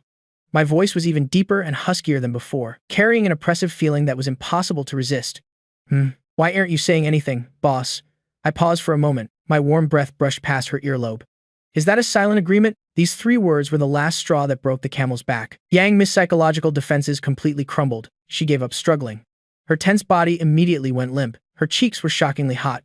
She made a gesture of surrender. She buried her face tightly in the soft pillow, trying to block out that pervasive breath, also trying to hide her current embarrassment that reddened even her ears. Finally, from within the pillow came a muffled, resentful sound. You bastard.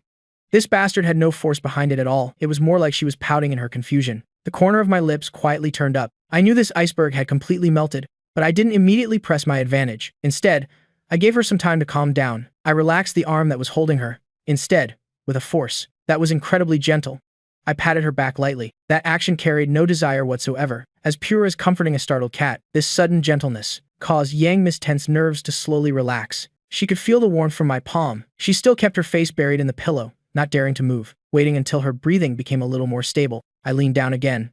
This time, I got closer. My lips almost touched her flushed earlobe. Using a whisper that only the two of them could hear, I said with a light laugh, "Since the boss has already agreed, then I'll collect a little interest first." Interest? What interest? Yang Mi's brain was still frozen. She couldn't react in time to the meaning of those words. The next second, she felt a gentle force, but one that allowed no refusal, slowly turning her body, which was buried in the pillow, around. She reflexively squeezed her eyes shut. Her long eyelashes trembled violently from the tension, awaiting the invasive kiss that she imagined might happen. However, the anticipated storm never arrived. A light, warm sensation landed on her smooth forehead, just one touch, like a feather brushing past. Gone in an instant. This kiss was completely different from any kind she had imagined. There was no invasion, no possession, only the purest gentleness and cherish. Yang Mi dazedly opened her eyes. What met her eyes was my face. Just inches away, I was looking down at her. Those eyes that usually held a hint of teasing were now as clear as the night sky after a rain. There was no playfulness inside them, only a seriousness she had never seen before. She looked at me. Her whole body was stunned. Her brain, completely shut down. All the shame and anger after that kiss landed, turned into a hazy blankness. This man, what on earth does he want? I looked at her dazed appearance, kissed into a stupor. The smile in my eyes almost spilled out. I didn't make any other unnecessary moves. I just took the opportunity to pull her into my arms again, adjusting to a comfortable position. Then, as if coaxing a child, my palm continued to pat her back rhythmically. All right, go to sleep. This time, Yang Mi no longer put up any resistance. She was like a small boat that had finally found its harbor, silently curling up in my arms. Her nose was filled with the pleasant scent on my body, waiting until the woman's breathing in my arms became even and long. I opened my eyes again. I lowered my head, thanks to the faint moonlight peeking through the curtain gap. I quietly watched her peaceful sleeping face. Her appearance while sleeping had shed all defenses and camouflage. Gone was the usual high and mighty queenly aura. A faint blush still lingered on her cheeks. The corners of her mouth were slightly turned up, like a child who'd been given candy. I just watched like that for a long time. Finally, I smiled quietly. I lowered my head again and placed on her soft crown a second, unknown kiss. Then I tightened my arms, holding the queen even tighter, who now completely belonged to me and my domain. I contentedly closed my eyes. Tonight, Yang Mi had an unprecedentedly good night's sleep. No dreams, no tossing and turning. The chest behind her was a source of stability and warmth, like the most solid harbor. When the first ray of morning sun passed through the gap in the curtains and shone on her face, Yang Mi's long eyelashes trembled. Consciousness returned, but she lay lazily in that warm embrace, not wanting to move at all. For the past 3 years, for the first time, she knew what it felt like to sleep until she woke up naturally. Actually, I had been awake for a long time, looking down at the woman sleeping peacefully in my arms. The curve at the corner of my mouth never flattened. When she slept without any defenses, the queen's usual thorns were all retracted. As docile as a cat, seeing her eyelashes tremble as she was about to wake, I suddenly felt the urge to tease her. I quietly lowered my head. My warm lips gently placed a kiss on her smooth, full forehead. At that very moment, Yang Mi opened her eyes. As soon as she opened them, she was face to face with me. My eyes were filled with a teasing smile. 4 eyes met. The air froze for a second. Yang Mi's brain immediately understood what had just happened. A wave of heat rushed from her neck straight to the top of her head. Her cheeks flushed red at a visible speed. She was like a cat whose tail had been stepped on. Both embarrassed and angry, she pushed me away. Her body shrank towards the edge of the bed. Who said you could kiss me? The moment she said it, she herself was stunned. It was so soft, without a trace of threat. It sounded more like she was pouting. I wasn't angry about being pushed away. Instead, I casually leaned back against the bed, my hands behind my head. I am kissing my wife. That's perfectly normal. It's protected by law. I looked at her flushed earlobes and changed the subject. Besides, didn't I already collect interest last night? This is called interest on interest. In short, compound interest, just rounding up a bit. It's very reasonable. Yang Mi was rendered speechless by my twisted logic, choked up to the point she couldn't say a word. Reasonable? My ass. She was both embarrassed and angry. She decisively turned around, facing me with her back. Her shoulders were slightly tense, using silent resistance to declare her surrender. This scene was captured by the early rising camera in the corner of the bedroom, live streamed without missing a single detail. The audience who had just flooded into the live stream room. After a brief moment of silence, the comments erupted like a volcano. What did I just see? It's a good morning kiss. A real good morning kiss. Holy crap, they got caught red-handed. Look at the queen's reaction. Her face is completely red. Her embarrassed look is so adorable. The atmosphere at the breakfast table was sweet. I was still the chef. Fried eggs, hot milk, toast. Everything was in order. It's just that today, the way Liu Yi and Guo Dao looked at the two of them carried an I've seen it all expression, but I didn't say anything teasing. Yang Mi picked up her glass of milk, taking small sips. Her gaze was distant. She just didn't dare to look anyone in the eye. She drank a little too quickly. A white milk mustache appeared on her full lips. She hadn't even realized it herself. Just as she was about to reach for a napkin, a hand reached over. I leaned over, extremely naturally. My warm thumb gently wiped her lips, wiping away the remaining milk stain. The whole movement was quick and intimate, without a hint of hesitation. Afterward, I even wiggled my finger in front of her, as if showing off my prize. Yang Mi's whole body stiffened. Her cheeks grew hot again. She shot me a blushing glare, but she didn't pull away. Guo Dao saw this scene, and let out an exaggerated ooh la la. He covered his eyes. He shouted to his wife. Li ran. Honey, quick, come help me. My old eyes can't take it anymore. I am about to be blinded. He pounded his chest. His expression, one of utter agony, showing off like this so early in the morning. Utterly shameless, truly shameless. The dining room immediately filled with good-natured laughter. Lai Ran couldn't stop laughing at his antics. She gave him a light smack. I heard the compliment, and raised my eyebrows smugly. I placed the sunny-side-up egg that was cooked most beautifully into Yang Mi's bowl. Only then did I leisurely say to Guo Dao, Teacher Guo Dao, this is something you don't understand. I put on an air of let me teach you how to live. A wife must be spoiled like a little princess. Think about it. If she's happy and finds me pleasing to the eye, then I can get my allowance for this month peacefully, right? This once again caused a huge burst of laughter. Yang Mi was just about to retort, but looking at the perfect sunny-side-up egg in her bowl, the words on the tip of her tongue were swallowed back down. She just lowered her head and gently poked the yolk with her spoon. A small curve appeared at the corner of her lips. The comments on the live stream also completely exploded. I've learned it. I've learned it. The ultimate secret to spoiling your wife is for the allowance. Brother Exun has enlightened us. Is this really a freeloader? This is a love strategist. I shall call him the strongest live-in son-in-law. Just as the dining room was filled with boisterous laughter, Yang Mi's phone on the table vibrated. It was a message from Assistant Xiao Chen. Sister Mi, the company's official announcement has been posted. The promotions we bought are also in place. It's currently #1 on the hot search. The smile on Yang Mi's face faded slightly when she saw the message. The 5 words, exclusive producer, like a brand, carried an undeniable dominance. She opened the news. What met her eyes was the official announcement. With the meticulous wording of Wang Yu Entertainment, it announced my identity to the world. In an irrefutable way, Yang Mi looked up. Emotions swirled in her eyes. She looked deeply at me, who was sitting opposite her. Sensing her gaze, I looked up and smiled at her. My eyes were bright and innocent. What are you looking at me for? Is there rice on my face? Looking at my appearance, Yang Mi suddenly felt the slight annoyance in her heart from being schemed against vanish instantly. This man had used a method she previously couldn't understand at all, and even looked down upon, to tie her and me tightly together. And this time, she found that not only did she not resist, but she actually found it quite normal. There was even a hint of secret sweetness. Just after breakfast, Liu Yi and Guo Dao tactfully slipped away, leaving space for this cheesy couple. I contentedly sprawled out on the living room sofa, my 2 feet propped up on the coffee table, striking a pose ready to lie dead until the end of time. Yang Mi sat on the single sofa, quietly scrolling through her phone. Suddenly, her beautiful eyebrows furrowed. On the phone screen, a group chat named Song Demanding Suicide Squad was frantically flashing 99 plus. Dili, Re-Ba said, Sister Mi, where's my song? Where's the song that Brother Exun promised? Zhu Xu Dan was not to be outdone, lining up for a song +1. If I don't get a new song, the fans will think I've retired. Save me. Seeing the artists under her continuously bombarding her, Yang Mi put her phone down. Her gaze shot straight towards the lazy, salted fish on the sofa. She stood up and walked in front of me. Her shadow from above enveloped me. You've eaten your fill, drank your fill. Time to get to work. Her voice had returned to the coldness of CEO Wang Yu. The songs you promised to write for my 3 treasures. The drafts are due today. I didn't even lift my eyelids. I closed my eyes and played dead. I mumbled lazily. 3 songs. Leader, you're extorting me. Writing music is an art. It needs inspiration. How can you just produce it on demand like a chicken laying eggs? I shifted to a more comfortable position and continued muttering. I have to dig through my old drafts, see if there's anything suitable. This can't be rushed. It's troublesome, right? Yang Mi crossed her arms and let out a cold laugh.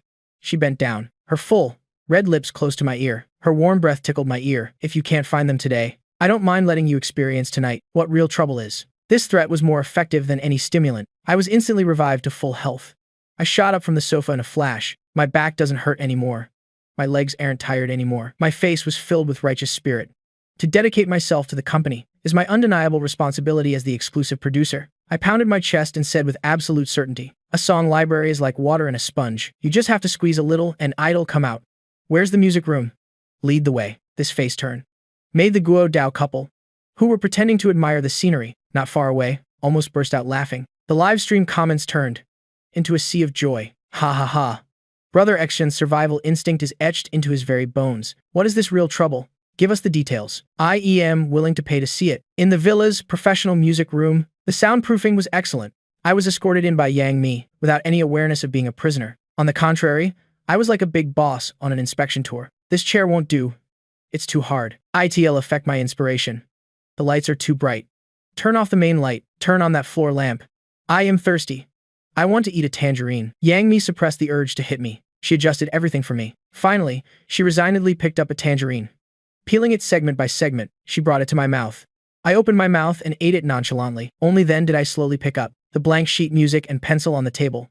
I didn't write immediately. Instead, I leaned back in the chair and closed my eyes. My long, slender fingers unconsciously tapped on the table, a pensive expression, as if lost in thought. Yang Mi stood beside me, watching me put on a show. She wanted to see what kind of trick my so-called old drafts could produce. A few minutes later, my tapping fingers stopped, as if I had caught something. I suddenly opened my eyes. I picked up the pencil. My gaze fell on the sheet music. The next second, the pencil tip flew across the paper. That speed didn't look like composing at all. No pauses. No corrections. No hesitation. It was more like copying a blueprint that already existed in my head. 10 minutes. Just 10 minutes. I stopped writing. I pushed the first sheet, now filled with notes, over to her. The gesture was as casual as handing in a class test. Done. This one is called Bubble. Wrote it a while ago. Give it to Daily Rabat. Her vocal quality is okay for it. I yawned and added languidly, tell her, if she can't sing with the feeling of loving someone to death and back, then don't bother singing it. It'd be a waste of my song. Yang Mi took the sheet music. Her fingertips were a bit cold. Bubble. Without further ado, let's enjoy it together. Before she could recover from the shock, I had already picked up the second sheet of music, repeating the previous action, closing my eyes to recall, opening them to write like the wind. Another 10 minutes. The second song was finished. This one is called Chiling, also an old draft. I pushed the music sheet over. It's an ancient style with opera vocals. Tells Zhu Xu Dan to practice her posture and vocals. This song isn't easy to sing, but if she sings it well, it'll be enough for her to live off of for a lifetime. Yang Mi was completely speechless. She mechanically took the second sheet music. Her gaze darted between the two sheets, which were in completely different styles. Meanwhile, I had already picked up the third sheet. I even skipped the part of pretending to recall. I just wrote. The speed was still terrifyingly fast. The third 10 minutes. This one is called Itch. Bottom of the barrel stock. For Li Shi, Ru Yi, I placed the third sheet music next to the previous two. The melody is a bit flirtatious. Tell her to practice her gaze more in the mirror. Remember, don't sing it to be slutty. Sing it to be seductive. Those are two different realms. Half an hour. 3 songs. A sad urban love song. A grand historical opera piece. An extremely seductive song. 3 pieces of music in completely different styles. But just by looking at the sheet music, one could feel the terrifying quality of these blockbuster hits. They were neatly arranged in front of Yang Mi. She was completely stunned. What kind of divine song library did he have? Any one of these songs was enough to make a singer an overnight sensation, but I produced them as easily as casually carrying 3 cases of mineral water from my own warehouse. The audience in the live stream room, through their screens, could also feel Yang Mi's shock. The comments were in chaos. Holy crap, I don't know what to say anymore. Half an hour.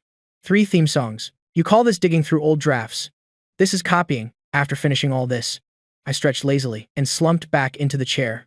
My expression was one of complete exhaustion. Done. 3 songs, 1 for each.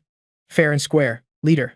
My allowance for this month. Yang Mi wasn't listening to my words anymore. The first thing she did after snapping out of it was to take out her phone. She carefully took photos of the 3 music sheets from different angles and immediately sent them to the company's music director, Wang Hai. 5 minutes later, Yang Mi's phone vibrated wildly. The caller was Wang Hai.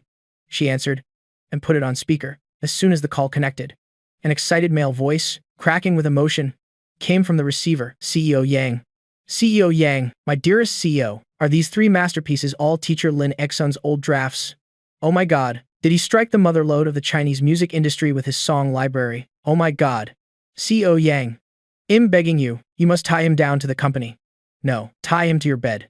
The music director was speaking incoherently. Finally, all that was left was a cry from the bottom of his heart. Empty out everything in his head. He's not the god of wealth. He's the living treasure of the Chinese music industry. The aftershocks of that musical storm had not yet faded. The director's team's new task card was presented to everyone. Today's group task.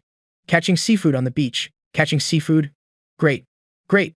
Guo Dao slapped his thigh. His eyes lit up. We're in for a treat tonight.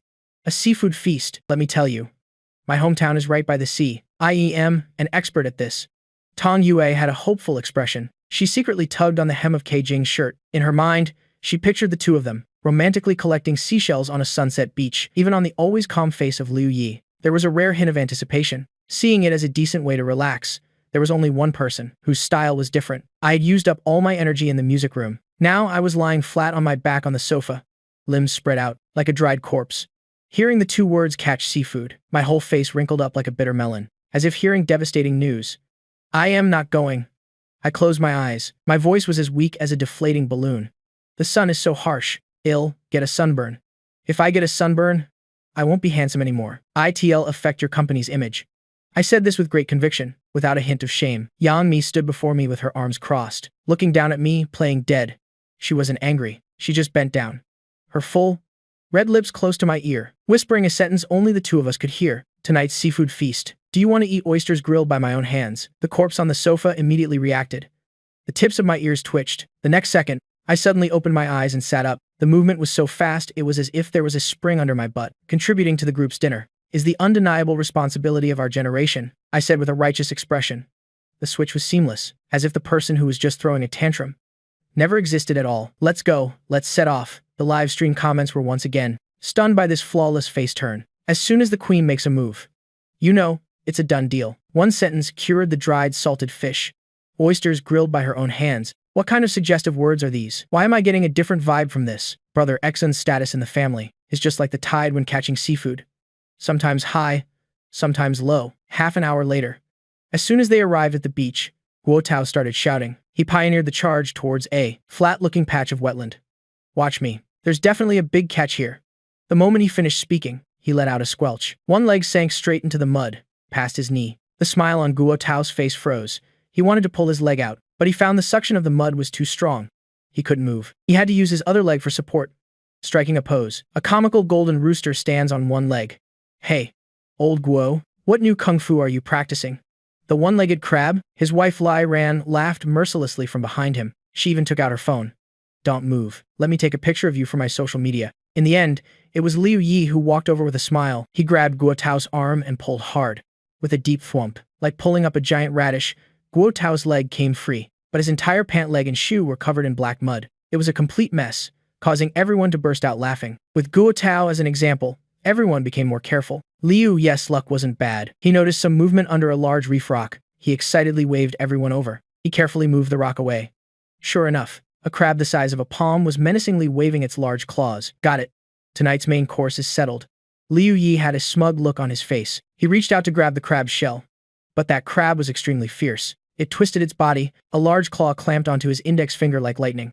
Ah, a tragic cry echoed across the beach. This tough best actor who had won countless major awards was in so much pain that his face turned pale, tears welling up in his eyes. He frantically waved his other hand, trying to shake off that seafood assassin. The scene was both pitiable and hilarious to watch. On the other side, Xi Jing avoided the mud and seawater the entire time, afraid of getting his expensive clothes dirty. He saw a beautiful starfish and wanted to pick it up to give to Tong Yu. To salvage a bit of his romantic idol image, he carefully reached out his hand. As a result, a sea anemone was hidden under the starfish. When disturbed, it suddenly retracted. Cai Jing was so scared he jumped 3 feet in the air on the spot. His idol persona completely shattered, making Tong Yue want to laugh but not daring to. Just as everyone was in a flurry, all sorts of situations were happening. Over with me and Yang Mi.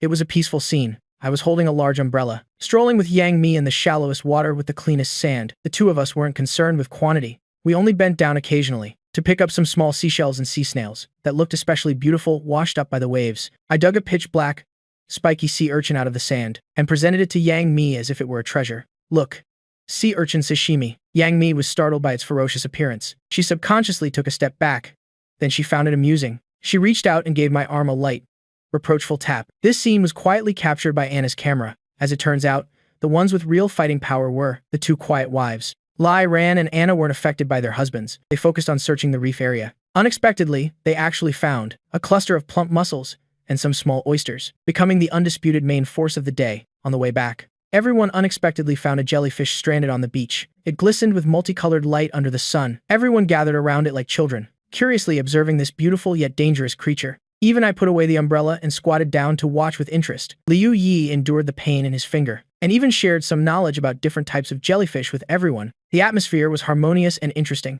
Time to inventory the spoils. One bucket contained the heroic crab that had pinched a human hand. The other bucket belonged to Lai, Ran, and Anna. They had found a bunch of mussels and small oysters. Other than that, it was just a pile of miscellaneous sea snails and shells. Guo Tao looked at the pitiful results and sighed. This little amount isn't even enough to fill the gaps between our teeth. My grand seafood feast has gone up in smoke. I stepped forward again, gathering all the beautiful seashells everyone had collected. I poured them onto the table. Who said it's gone up in smoke? If we don't have enough seafood, well, make up for it with accessories. Tonight, I'll use these shells to make decorations for everyone. I guarantee it'll be more beautiful than the seafood. Can you eat seashells? Guo Tao pouted. Yang Mi looked at my utterly serious yet nonsensical appearance. She felt both annoyed and amused. From the pile of shells she had collected, she picked out one with the most perfect shape and the gentlest color, and walked up to me. Without a word, she placed it in my palm. I froze. I lowered my head to look at the shell in my palm. Then I raised my head again to look at Yang Mi. Yang Mi's cheeks grew a little warm, but her gaze didn't waver. I smiled. I immediately treated the shell like a treasure and put it in my pocket. I patted it a few times, afraid it would fall out. On the way back, although the harvest was small, everyone's face was radiant, with smiles. Guo Tao was still perfectly imitating Liu Yes' agonized scream when his hand was pinched, making everyone double over with laughter. As for me, I secretly took that warm shell out of my pocket and rubbed it in my palm over and over, the corners of my mouth constantly turning up. Yang Mi dried her hands, walked over, and glanced at my silly expression. Do you like it? I nodded like a chicken pecking at grain. All right then. Yang Mi crossed her arms and jutted her chin towards the kitchen. In exchange, turn these things into a sumptuous seafood feast. 8 dishes and 1 soup, not one less. The smile on my face froze. Yang Mi looked at me and slowly added, after you're done, I'll tell you what personally grilled oysters really mean. I pointed at the crab, brandishing its claws alone in the bucket, and that pitiful handful of mussels and small oysters, my voice cracking. Boss, can we be reasonable? This is all we have. 8 dishes and 1 soup. Who do you think I am? The god of cookery descended to earth, able to turn stone into gold? Yang Mi was unmoved. She stood there with her arms crossed, her red lips parting slightly. A personally grilled oysters. Her voice wasn't loud, but it scratched the exact itch in my heart. My Adam's apple bobbed. My eyes started to wander, but my mouth still wanted to put up one last struggle. No way. You can't make bricks without straw. This is completely impossible. I need to add a condition. After I'm done, you have to give me a shoulder massage for an hour. You have to stand behind me, full of affection, and say, "Hubby, you're so amazing," 100 times. In your dreams. Yang Mi was so amused by me that she laughed. She gave me a glare, her cheeks blushing. 10 minutes. Tops. Take it or leave it. Deal. I slapped my thigh, afraid she'd change her mind. I agreed instantly. Don't worry, boss. I guarantee the mission will be completed. The comments in the livestream chat completely exploded. Handled him in 10 minutes. The queen is still the queen. Brother Exxon, your calculations are too obvious. Asking for 100 hubby. You're so amazings. How dare you? From business negotiations to household chores, Brother Exxon stands out for daring to think and daring to do. I carried that meager bucket of ingredients and strode majestically into the kitchen. Like a general about to go into battle, the others tacitly understood and didn't disperse. Instead, one by one, they brought over stools and sat in neat rows around the open kitchen's counter. Even Kei Jing and Tong Yue couldn't resist their curiosity and moved closer, preparing to watch a live performance of turning the rotten into the miraculous. I rolled up my sleeves and put on an apron. My entire demeanor suddenly changed. The usual laziness vanished without a trace, replaced by the focus and sharpness of a master. I picked up the only heroic crab, under everyone's gaze, which screamed that even steaming it wouldn't be enough for a bite. I began my divine performance. My wrists moved swiftly. The tools in my hands seemed to have a life of their own. The crab shell was pried off perfectly intact. I used a small spoon to scoop out the crab roe, meticulously scooping the glistening gold into a bowl. I whisked it evenly with the yolks of 2 free-range eggs, covered it with plastic wrap, and placed it directly in the steamer. First dish. Steamed egg with crab roe. Next, I took the crab body and claws. Using small scissors and a long pick, I patiently removed every last fiber of crab meat inside, piling it into a snow-white mountain. Hot wok, cold oil. I added the cold rice to the wok, stir-fried it until fluffy, then poured in the crab meat, sprinkled with scallions, and tossed the wok. The wok-hay aroma of the rice blended with the sweetness of the crab meat. That rich fragrance immediately assaulted everyone's sense of smell. Second dish. Crab meat, fried rice. The remaining crab shell was washed clean. I crushed it with the back of a knife and put it in a pot with a few slices of old ginger, then added water to simmer. Everyone stared as the clear broth gradually came to a boil over the flame, turning an appetizing milky white. Third dish. Crab shell soup. Guo Tao watched with wide eyes and a gaping mouth. His mouth was open wide enough to fit an egg. He voluntarily became the commentator, his voice filled with amazement. "Oh my god, everyone, look at this. He made 3 dishes out of 1 crab. What kind of skill is this? I shall call this the crab's final contribution. It went down with great value." Li ran, slapped him on the back. "You're the only one who talks so much." But her eyes were also filled with astonishment. With similar operations, I processed the other seafood, finally completing the mission. Looking at the dining table full of 8 dishes and 1 soup, everyone was completely won over by this performance of turning the rotten into the miraculous. The livestream chat was directly flooded with spam comments. "I kneel. I am really kneeling. This is NT cooking anymore. This is alchemy. Starfish's blessing. Nice. Brother Exyun is a logical genius. I declare this dish the MVP of the night." Yang Mi looked at this sumptuous feast that was practically created from nothing. Then she looked at me with an expression that said, "Hurry up and praise me. I am super amazing." In the depths of her eyes was a pride and a smile that even she herself didn't realize. She stood up. For the first time in front of everyone, she proactively walked to my side. She didn't say, "Hubby, you're so amazing" 100 times. She just reached out her hand and gently wiped away the tiny beads of sweat on my forehead from being busy. This gesture satisfied me more than any praise. I grinned from ear to ear, smiling like a child who had been given the whole world. Yang Mi retracted her fingers and looked into my eyes. She whispered in a voice only the two of us could hear, "You've worked hard." The dinner atmosphere was extremely lively. After 3 rounds of drinks and 5 courses of food, Guo Tao's face was flushed from drinking. Overcome with emotion, he suddenly stood up from his chair. He stumbled towards me with his wine glass. With a thud, he was about to kneel. I was startled and quickly reached out to support him. "What are you doing, Teacher Guo Tao? That's not how you cause a scene." But Guo Tao hugged my thigh tightly, refusing to let go. He cried out with a sobbing voice, "Brother Exon. No, Master Exon, I beg you. Take me as your disciple. I am willing to trade half my appearance fee for one of your meals. Just 1 meal." This performance left everyone stunned. I tried to pull my leg away with a disgusted look on my face, but Guo Tao was hugging too tightly. I had no choice but to look down at his big head and say seriously, "Teacher Guo Tao, I can't do that. Mainly, your aptitude is too poor. I am afraid before I can teach the disciple, the master will starve to death. My rice bowl is more important." Pfft. The whole room burst out laughing. Even Kai Jing, who had been withdrawn the whole time, couldn't help but twitch the corners of his mouth. He almost lost his composure. This god-tier response once again made the livestream chat explode. "Ha ha ha. Brother Exion's thinking is always ahead of human imagination. Guo Tao, I suspect you're mocking me, and I have evidence." Dinner ended in an incredibly happy atmosphere. Liu Yi and Li Ran were very observant. From the left and right, they dragged away Guo Tao, who was still hugging my thigh. Anna smiled and nodded at Yang Mi and me, then followed them. The noisy restaurant instantly became empty, leaving only messy dishes and the lingering smell of food. The sea breeze blew gently. The moonlight on the terrace was just right. I walked over to Yang Mi, rubbing my hands and winking. My expectant expression was just short of writing 5 words. "Come reward me now" on my face. "Boss, was dinner satisfactory? So where's the promised reward?" The 10-minute shoulder massage and the personally grilled oysters. Under the moonlight, Yang Mi's cheeks had a suspicious blush.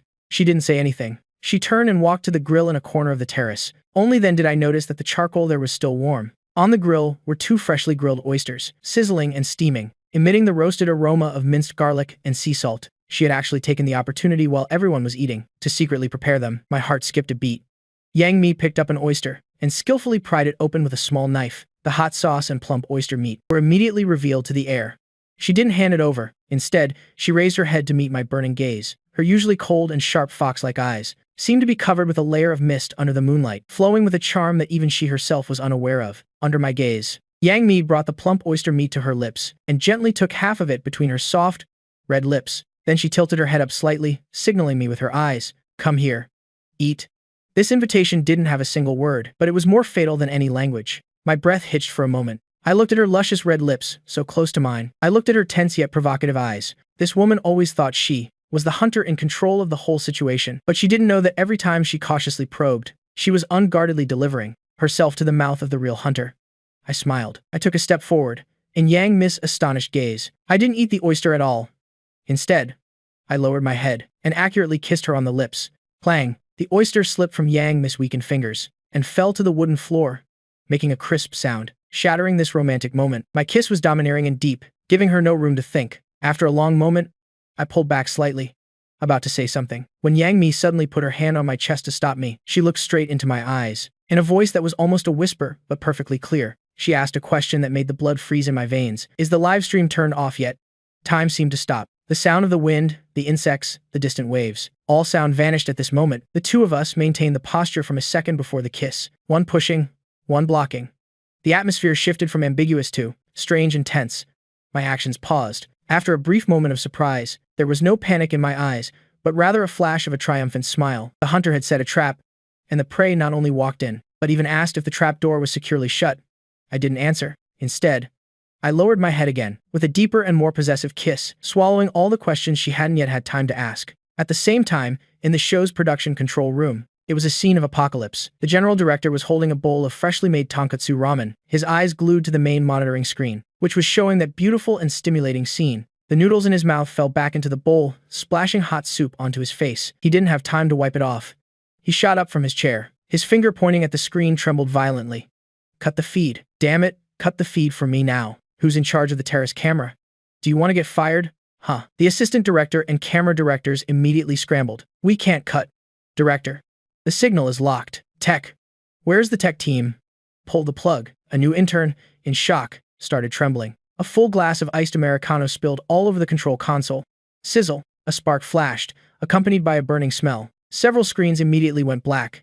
In the control room afterwards, shouts, keyboard clatter, the sound of things falling, and the intern's sobs blended into chaos. But it was all too late. From my first kiss, to Yang Mi's fatal question, and then to my second kiss, which was the finishing blow. These terrifying dozens of seconds had been broadcast across the entire network through tens of millions of streams on the terrace, until the air in Yang Mi's lungs was nearly depleted. I reluctantly pulled back slightly. I looked at the woman before me, and whispered in her ear in a voice only the two of us could hear. It's off now. These few words were like a poison key, instantly unlocking the cage named reason in Yang Mi's brain. She shuddered, suddenly awake. She belatedly realized that the scene just now had really been broadcast live. Line Xun. Yang Mi shoved me away forcefully and hurriedly took her phone out of her pocket. The moment the screen unlocked, countless notifications and tagged messages flooded in. The phone lagged so badly it froze, and at the top of that chaos, the #1 spot on Weibo's hot search list. A crimson explosive tag was like a slap, striking her hard across the face. Number. Linksun Mikis. It's over. Yang Mi's mind went blank. In the bedroom, the moment the door closed, Yang Mi completely exploded. She was like a cat with its fur on end, cornering me against the wall. Her beautiful fox-like eyes blazed with anger. Lin Xun, you did it on purpose. You knew perfectly well the live stream wasn't off. Didn't you? I was pinned against the wall by her, but I had none of the awareness of a prisoner. Instead, I spread my hands, with the innocent expression of a wrongly accused boy next door. Heaven is my witness. How could I have known? Boss, be reasonable. I am just a house husband. All I think about every day is what vegetables to buy and what dishes to cook. How could I understand all your high-tech stuff? My voice was sincere, my eyes clear. I changed my style and started to counterattack. Besides, can you really blame me for this entirely? Weren't you the one who tried to feed me an oyster first? I said, imitating Yang Mi's expression from earlier. Think about it. Such beautiful moonlight. Such a romantic atmosphere. The woman I love was looking at me with that gaze. What man could possibly resist? I couldn't control myself. The more I spoke, the more eloquent I became. Finally, I thumped my chest and concluded. It was just a normal, reasonable reaction from me. I'll give you a reasonable reaction. I'll give you couldn't resist. Yang Mi was rendered speechless by my fallacious arguments. The verbal attack was declared a failure. She angrily switched to a physical attack. Turning around, she grabbed a feather pillow from the bed, swung it around and threw it at my innocent-looking face. I'll give you a physiological reaction. Take this, couldn't control myself. Lin Xun, you bastard. I didn't dodge, letting the soft pillow hit me, still wearing a punchable smile on my face. Just as Yang Mi was out of breath from throwing, I suddenly made my move. I grabbed her wrist and pulled her into my arms. Yang Mi cried out as her whole body fell into my embrace. She struggled symbolically a few times, but finally ran out of strength, letting me hold her tightly like a large doll. The bedroom became quiet. Only the intertwined breaths of the two remained.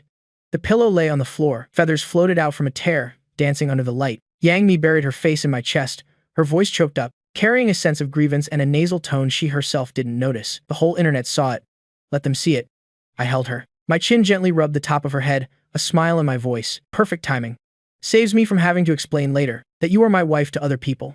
Yang Mi said nothing. Her hand gripping my shirt tightened a little. Although she was still angry, they both knew clearly in their hearts, from tonight onwards, that 3-year contract, along with all the pretense and probing, would, along with those dozens of seconds of the live stream footage, completely turn to dust. The atmosphere in the bedroom, because of my devilish whisper, at the end, suddenly became tense. Yang Mi was still being held in my arms. She could clearly feel my chest, vibrating gently from a low chuckle. Her mind was still buzzing from that terrifying live stream incident, the name flashing on the phone. Her top agent, Sister Zhang, was like a life-reaping talisman, making her scalp tingle. Answer it. My voice sounded from above her head. If you don't answer, I am afraid she'll fly here from the capital to kill someone. Yang Mi raised her head. Her beautiful fox eyes were still misty, but now a new fire of anger was igniting. She ground her back teeth and accused. It's all your fault. Your fault. I feigned innocence. Boss. Be reasonable. I am the hero who helped you save face after your failed attempt at feeding me. If it weren't for me, the hot search right now would be number Yang Mi rejected trying Tokus. How embarrassing would that be? You're talking nonsense. Yang Mi's chest heaved with anger at my twisted logic. Ring, ring, ring. The phone rang incessantly again. It seemed as if it would ring until morning if she didn't answer. Yang Mi sighed in resignation, slipping out of my embrace. She pressed the answer button, then guiltily put it on speaker. Sister Zhang. Yang Mi. A familiar roar came from the other end of the line. The volume was so loud the entire bedroom seemed to shake. Are you crazy, huh? I just finished helping you establish the mysterious husband persona, preparing to take the aloof, high-class romance route, and you immediately follow up with this kissing on livestream stunt. The woman called Sister Zhang spoke as fast as a Gatling gun, firing on all cylinders. Do you know what time it is? 1 a.m.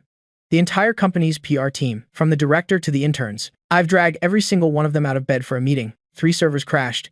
You're occupying 7 of the top 10 hot searches. Do you think I have too much hair left? You're taking the mysterious and high-end image we worked so hard to build and slapping it into a love-struck fool. How are we supposed to negotiate endorsement deals and fashion resources now? How do you expect me to explain this to the brands? Yang Mi was being thoroughly chewed out, but didn't dare make a peep. She hung her head low. I stood beside her listening and even nodded, feeling that this Sister Zhang had indeed grasped the main point. And another thing. Sister Zhang's firepower showed no signs of stopping. That Linux Sun guy. What kind of monster is he anyway? Where did you pick him up? One song, Xiao Cho, already blew up the music industry. And now this. Do you really think you're not famous enough? I don't care. Yang Mi, let me tell you, if this isn't handled well, your fashion resources for the next half year will be downgraded. Now, immediately, give me a solution. Otherwise, I am flying to Sanya tomorrow to personally tie you 2 up and bring you back. The roaring on the other end of the line temporarily stopped, leaving only heavy panting. The bedroom was dead silent. Yang Mi gripped the phone tightly. Her palms were sweaty. Her mind was a tangled mess. She could imagine the chaos at the company right now, and she also knew the consequences of handling this poorly, just as she was about to suggest the safest, but also most useless solution of letting it die down quietly. A hand reached out and took the hot potato phone from her. I had sat down next to her at some point. My gossipy expression was gone. All right, Sister Zhang, this is Lin Exun. My voice was very calm, without a trace of tension after being yelled at. Sister Zhang on the other end was clearly stunned for a moment, probably not expecting that I, the main culprit, would dare to personally answer the phone. You're Lin Exun, it's me. I leaned against the headboard, in a relaxed posture. Regarding tonight's matter, I think you should talk to me. Sister Zhang was silent for 2 seconds, seemingly re-evaluating this man. She snorted coldly. Fine. I'd like to hear what our great talent who became a god with one song plans to do to clean up this mess. Mess? I chuckled lightly. Sister Zhang? That's not the right word. In my opinion, this isn't a mess. My voice wasn't loud, but it carried an unquestionable confidence. What do you mean? Sister Zhang's voice was a bit wary. It's simple, I said slowly, like a chess master laying out a strategy. Right now, the entire internet is shipping me and Yang Mi as a couple. The hype is unprecedented. You can't block it even if you try. Any denial or silent treatment will be seen as a heartless move by the capitalists. It will only cause a backlash from fans and the public. So, we have to guide it. In fact, we should add fuel to the fire. What do you want to do? 9 a.m. tomorrow morning.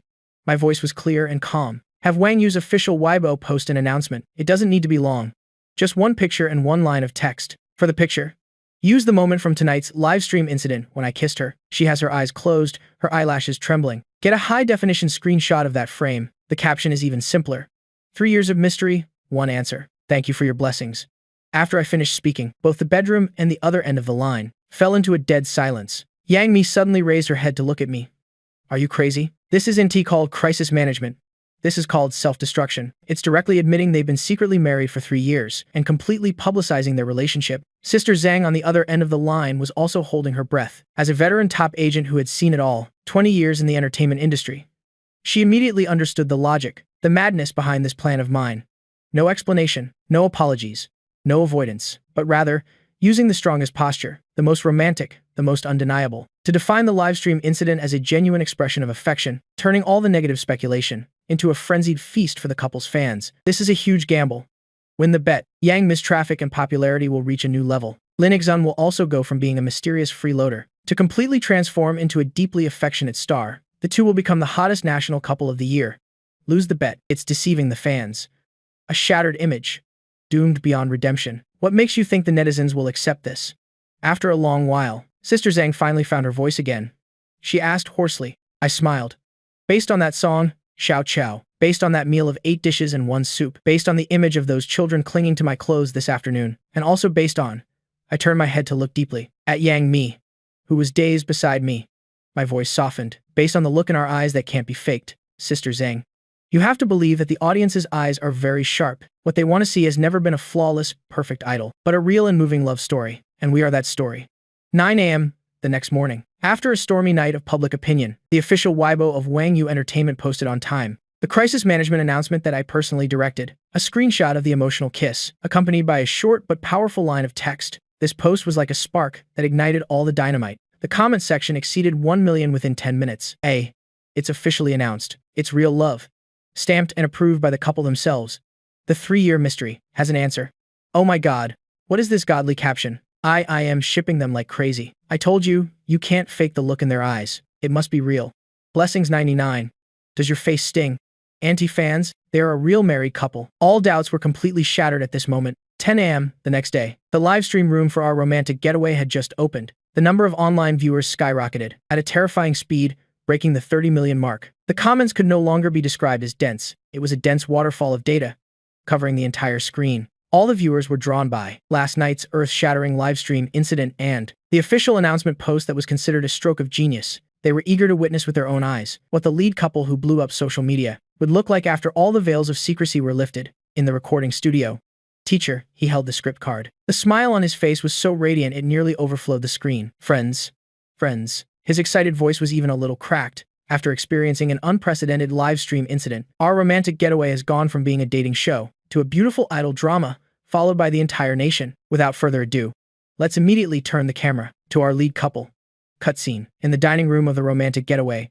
The morning sun was just right. The Liu Yi couple and the Go Tao couple were already seated at the dining table, but the main character of today's breakfast wasn't me, but the 2 phones placed solitarily on the table. Guo Tao, with a dazed expression, stared at the phone screen. Oh my god. I just went to the bathroom for a moment, and the hot search list has changed again. Lai Ran added from the side. Don't even mention it. After what happened last night, even my second aunt, who never goes online, sent me a message, asking if Yang Mi's treasure of a husband has any brothers. Everyone burst out laughing upon hearing this. Just then, the bedroom door opened. I walked out with a big yawn. On the cheeks of Yang Mi, who was walking behind, there was still a faint pink flush that hadn't faded. Morning. Everyone. I greeted them lazily and went straight to the kitchen. What do you want to eat today?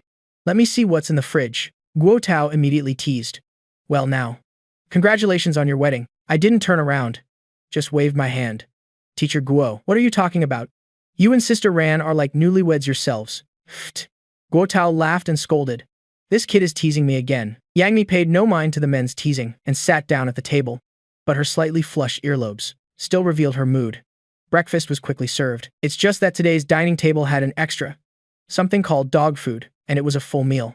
I very naturally peeled an egg for Yang Mi, mashed it with a spoon, mixed it with a little soy sauce, and pushed it in front of her. Yang Mi also very naturally picked up the crust of the toast that she didn't like from her plate and put it in my bowl. I didn't say a word, just picked it up and ate it. This series of actions was as smooth as flowing water and drifting clouds. Clearly, it had been repeated countless times. A few days ago, there was still a distance between them called the contract. Today, all layers of disguise had been torn away, leaving only the most authentic daily life. Guo Tao, sitting opposite, grimaced.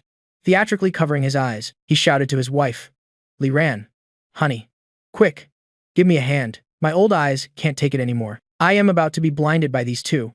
He clutched his chest, with an expression of extreme pain. Being this sweet, so early in the morning, do you two really not see us old married couples as outsiders? Where's the director's team? Can we get some compensation for our emotional distress? The dining room immediately filled with good-natured laughter. Lee Ran couldn't stop laughing at his antics and gave him a light slap. She turned to look at me with a smile-filled face. Little Lin, this doting on your wife is truly bone deep, she sighed. If my old Guo was half as thoughtful as you, I'd wake up laughing in my dreams. I heard the compliment and raised my eyebrows smugly. Teacher Guo, he wouldn't understand this. I call this an emotional investment, using a little insignificant labor in exchange for the boss' good mood all day. If she's in a good mood, she won't cut my allowance. This sentence once again caused a big round of laughter, and all these scenes, through the live stream camera, became sweet bullets shot straight into the hearts of the national audience. I can't take it anymore. I am full from all this public affection. When the couple themselves serve the sweetness, it's the most lethal. Is this the daily life of a real married couple? It's too sweet. That unspoken chemistry can't be acted. I declare that for Lin Xun's skill points.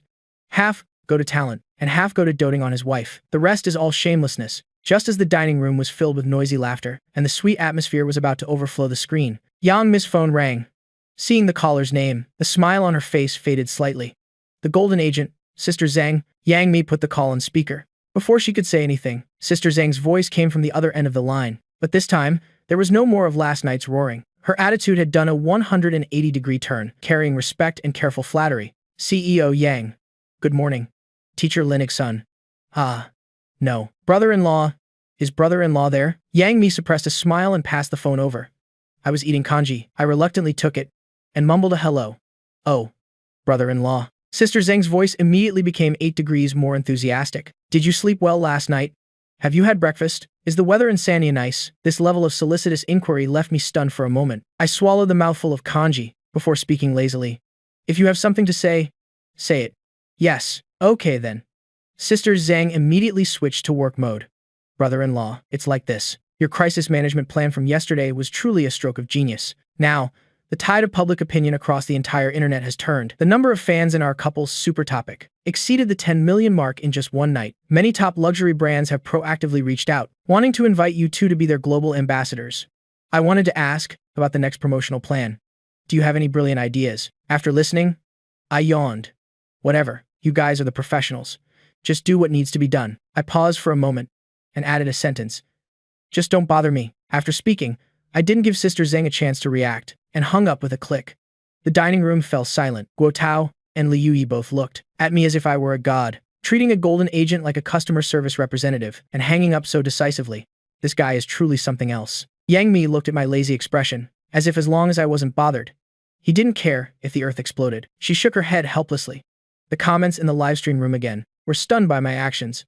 Ha ha ha ha ha ha, Brother Xun. Just don't bother me. The brilliant idea is to have no ideas. Sister Zhang.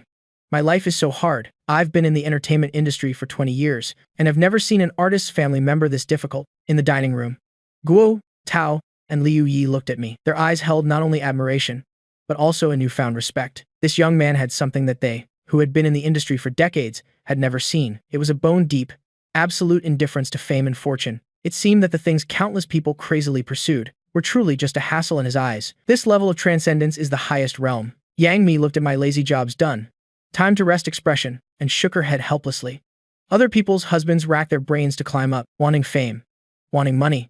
But her husband was the opposite. Sky-high wealth and fame were served up on a platter. He not only didn't take it, but also complained it was too hot to handle. She picked up the phone I had tossed back, and personally handled the follow-up tasks, replying to the important collaboration offers. As for me, I peacefully enjoyed my post-meal fruit, while also receiving the unending admiration of the two seniors, Guo Tao and Liu Yi. The atmosphere was extremely harmonious. Just then, ding-dong, the villa's doorbell rang unexpectedly. Everyone who was talking paused. The show's director immediately announced through the earpiece, "This wasn't arranged by us. It's an unexpected situation."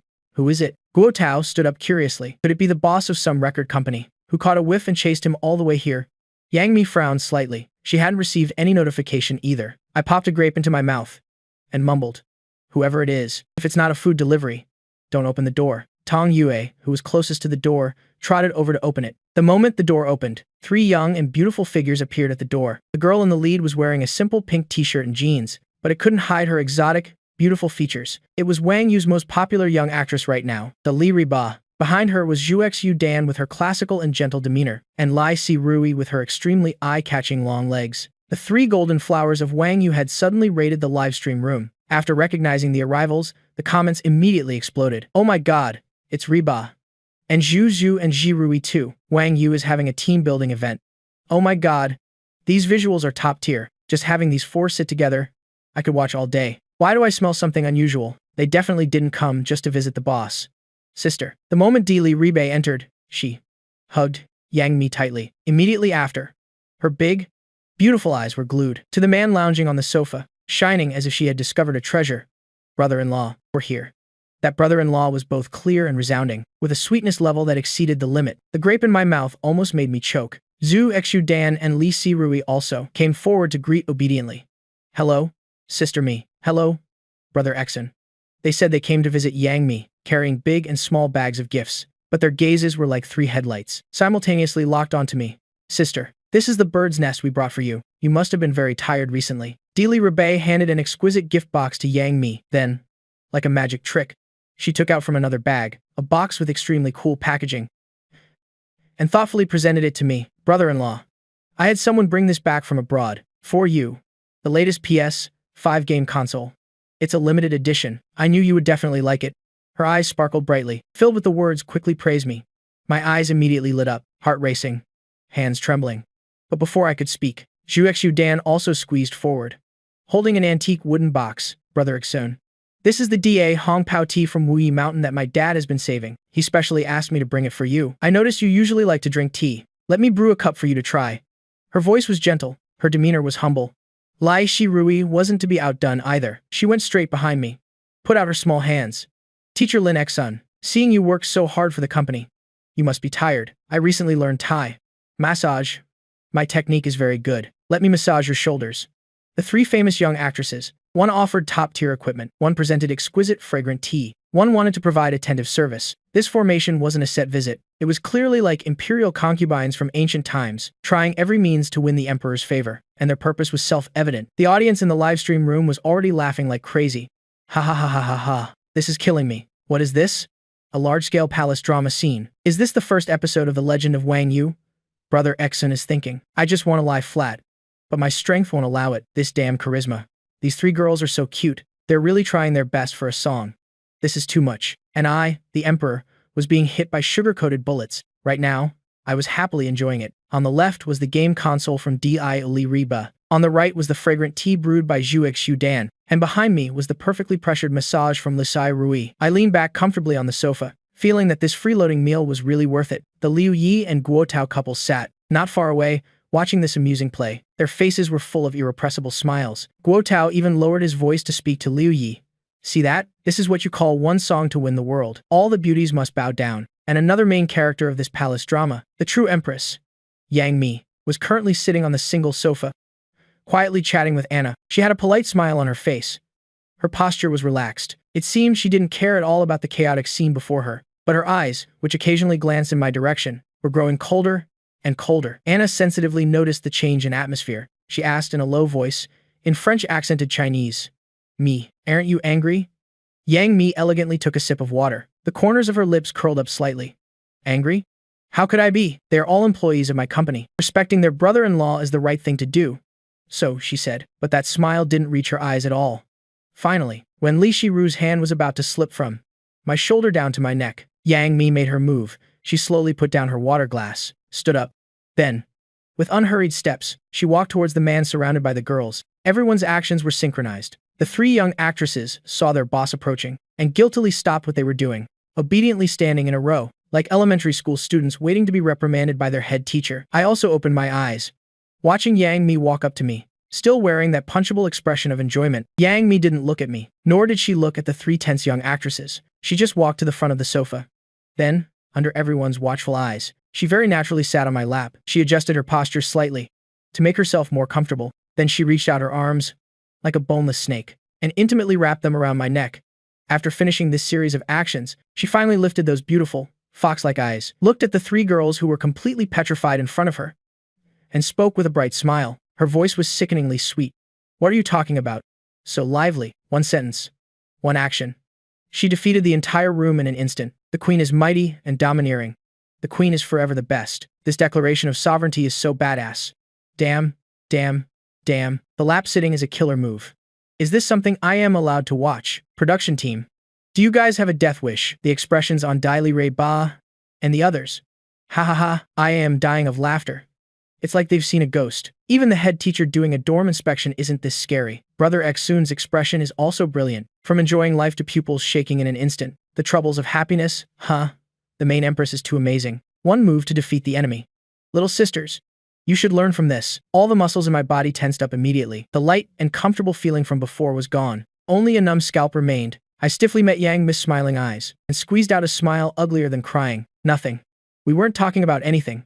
Just praising you. The minds of Dai Li Ba and the other two had simultaneously crashed. The atmosphere was suppressed to the point of freezing by the queen's invisible aura. It was still Di Ribe who reacted the fastest. Her big, beautiful eyes blinked rapidly. She immediately put on a "we're all good sisters" face with an enthusiastic smile. We weren't saying anything, we were just saying that Sister Mi really has a keen eye. To have found someone like Brother's son, a peerless good man of both talent and virtue, with looks surpassing Pan An's. We were just discussing how to help you keep a close eye on him. Zhu Dan also hurriedly nodded in agreement. Right. We were just expressing our admiration for our brother-in-law. Li Si Rui was even quicker, directly pointing the spear at me. Teacher Lin Xun, look at how you've tired our sister Mi out, to the point where she had to personally come and capture you. When are you finally going to deliver the song you promised us? These words were both a request for a song, and also an indirect way of showing loyalty to Yang Mi. I was held in Yang Mi's embrace. The softness at my waist and the warm breath by my ear made my whole body stiffen. How could I dare to enjoy it in the slightest? I heard these words, and immediately took the opportunity to report my work to Yang Mi. Boss, look. The little sisters are all waiting anxiously. For the sake of the company's grand development plan, for the bright future of Wang Yu, I request to immediately throw myself into the great cause of artistic creation. My righteous declaration made Guo Tao, who was eavesdropping nearby, almost burst out laughing. Yang Mi was very satisfied with my will to survive. She slowly got up from my lap and straightened her skirt, restoring that cold, queenly demeanor. Only the hint of a smile at the corner of her eye couldn't be hidden. Did you hear that? She glanced at the three young actresses still standing at attention. I sent you the sheet music yesterday. Did you understand it? Dili Riba and the other two hurriedly nodded, but then shook their heads a bit shyly. We've seen it. It's just that we feel it's too difficult. There are many parts we don't know how to handle. Dili Riba held up the printed sheet music for Bubble with a troubled expression. Yang Mi looked at me and tilted her chin up. Her meaning was very clear. It was my turn to perform. I let out a sigh of relief, feeling like I had just survived a battle without gunpowder. I stood up and waved to the three girls. Let's go to the music room. I'll give you girls a private lesson on the spot. Consider it a welcome gift for you little sisters. After saying that, I quickly turned around and led the way towards the music room, that swaggering back view. Each step was a beat on the drum of victory. In the music room, I still maintained that big shot posture, sprawled on the most comfortable recording engineer's chair, ordering Yang Mi to bring me tea and pour water. Where's the tangerine? The tangerine from just now wasn't finished yet. Yang Mi shot me a sideways glance, but still resignedly brought in the fruit plate, and even personally peeled half and stuffed it into my mouth. This scene made Guo Tao, who was peeking at the door, shake his head. It's over. It's over. His status in this family is completely gone. Dai Li Riba and the other two were staring wide-eyed at how their own boss was being strictly managed by her husband. They had a whole new understanding. I ate the tangerine, enjoying the queen's service. Only then did I slowly begin the master's public class. I picked up the guitar and first looked at the bubble sheet music in Deli Raba's hands. I strummed and sang a small part of the chorus. For this song, emotion is more important than technique. Your voice has penetrating power, but it lacks a story. When you sing, don't think about showing off your skills. Think about the time you were most painfully deceived, that feeling of your whole world collapsing. What? I then looked at Zhu Xu Dan, who was holding the red actress sheet music with a dazed look. For this song, the opera part is more important than the singing. Go find an opera teacher and study properly. When a single glance from you can make me see a fallen actress of a ruined country, then you can sing this song. Finally, I looked towards Li Si Rui and the song Itch. For this song, the atmosphere is more important than the style. When you can face a mirror and be mesmerized by your own reflection, then you can touch this song. No more useless words. Let's all enjoy it for a bit. This professional, direct, and effortlessly core-hitting guidance not only made the three young actresses listen with fascination, but even Liu Yi and Guo Tao, who were eavesdropping at the door, also showed expressions of amazed admiration. The three girls, as if they had found a treasure, held the sheet music and bowed deeply to me, so excited they were almost speechless. Thank you, brother-in-law. Thank you, brother Xun. Thank you, teacher Lin Xun. After sending the three little students off, the villa finally returned to quiet. I stretched, feeling as if my body had been completely drained of energy and prepared to return to the sofa to continue recharging. Just then, a staff member from the director's team walked in, holding a new mission card. Everyone in the living room gathered around. The director cleared his throat and, in a ceremonial tone, announced the final mission for the Sanya leg. Meeting is fate. Music is the matchmaker. 7 p.m. tomorrow, we invite all couples to the beach in front of the villa to hold a romantic getaway seaside concert together. Each couple needs to prepare a collaborative performance as a gift for all the viewers. As soon as I heard that, my head shook like a rattle drum. I wanted to slip away again, but Yang Mi called me back. She walked to my side, without her previous shyness, nor the queen's imposing aura. She just lifted her head and looked at me with eyes full of expectation and gentleness. Lin Xun. At the concert, let's sing a duet together. This invitation was like a promise. I looked at the light in her eyes, and all the troublesome words I wanted to say got stuck in my throat. I smiled. A duet is fine. But this time, you have to listen to me. This answer was both bossy and intimate. Yang Mi's cheeks grew a little warm, but her heart felt sweet. She let out a soft, implicitly agreeing to this collaboration led by me. At 7 p.m. sharp on the night of the concert, the screen of our romantic getaway livestream had just lit up, and the number of online viewers immediately jumped at a speed so frantic it was visible to the naked eye. The comments in the livestream room were completely insane. They're here. They're here. The X and me CP. Lock them down for me tonight. Teacher Liu, yes, base debut. Witnessing history. On the beach, the production team had spent a large sum of money to build a brightly lit outdoor stage, illuminating the night sea as if it were daytime. The salty sea breeze blew past, carrying waves of heat. Below the stage were the production staff and a few hundred lucky fans selected from all over the country. Every face was filled with fervor. In the studio, Teacher He, dressed in formal wear, his voice trembling uncontrollably. Oh my God. Friends. Can everyone feel it? This enthusiasm that's about to break through the screen. Tonight will surely be a sleepless night. Without further ado, let's all enjoy the romantic getaway seaside concert. It starts now. The first group on stage was the Guo Tao and Li Ran couple. They performed a segment of Aranjuan, which made everyone burst out laughing. The second group was Kai Jing and Tong Yu. After the shock, Cai Jing had calmed down a lot. He didn't choose an upbeat song anymore, but quietly, with Tong Yu, sang a warm love song duet. His singing skills were the same, but his voice no longer had that flashy superficiality, but had a few more parts of sincerity. After finishing the song, he bowed deeply to the camera. Then he looked towards the waiting area at the side of the stage. His voice wasn't loud, but it cut through the noisy venue. Teacher Lin Xun. I was disrespectful in many ways before.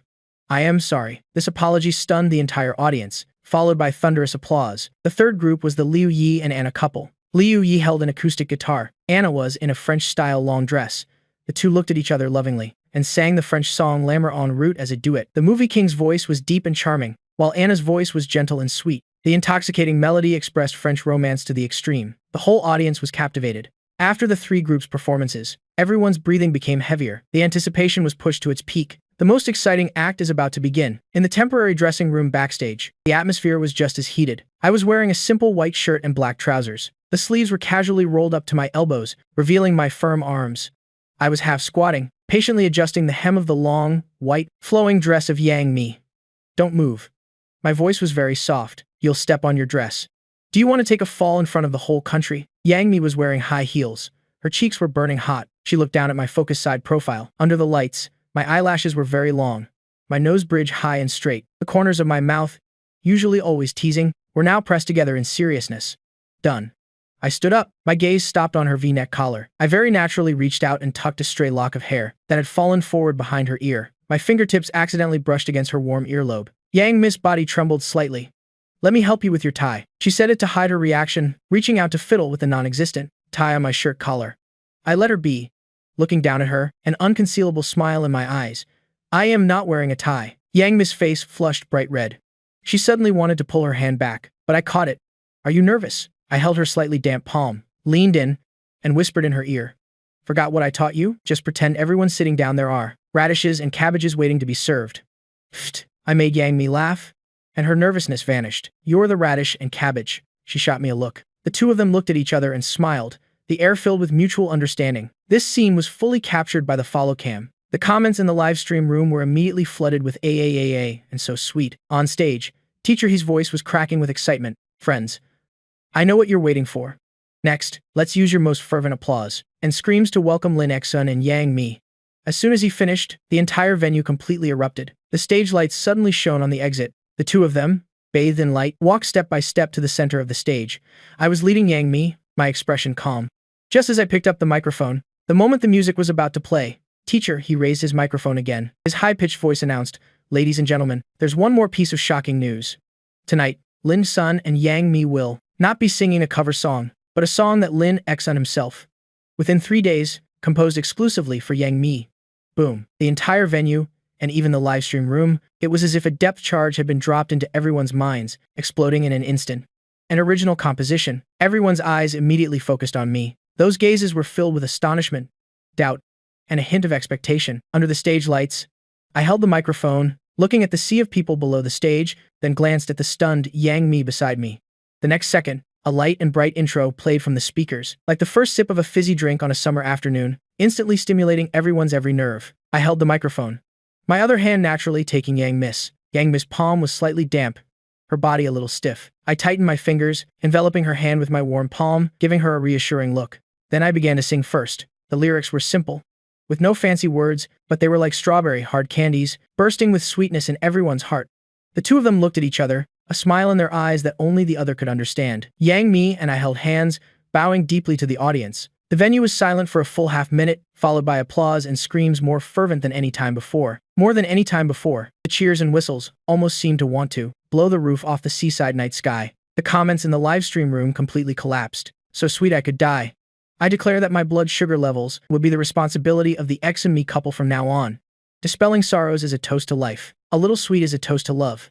Lin Xun, what kind of deity are you?" "Lin Xun." "Yang Mi, a little sweet." Liu Yi had a gentle smile. The entire network's blood sugar is skyrocketing. 3 keywords swept the trending charts at lightning speed, forcefully climbing to the #1 spot. Yang Mi and I used an original love song on the first day after our official announcement to give all the couple's fans a feast, the grandest and sweetest one. Teacher He and the other MCs walked onto the stage with beaming smiles. The applause was endless. "So sweet. So sweet." Teacher He led the applause, his gaze towards me, and Yang Mi was full of appreciation. "Lin Xun, what is the name of this song? I believe the entire country wants to know." Yang Mi and I looked at each other and smiled. I took the microphone and answered, "A little sweet. It's more than just a little sweet. It's sweet enough to give you cavities." "Teacher," he teased. Another round of good-natured laughter erupted from the audience, but then he suddenly changed the subject. The smile on his face became meaningful. Xun. Xun.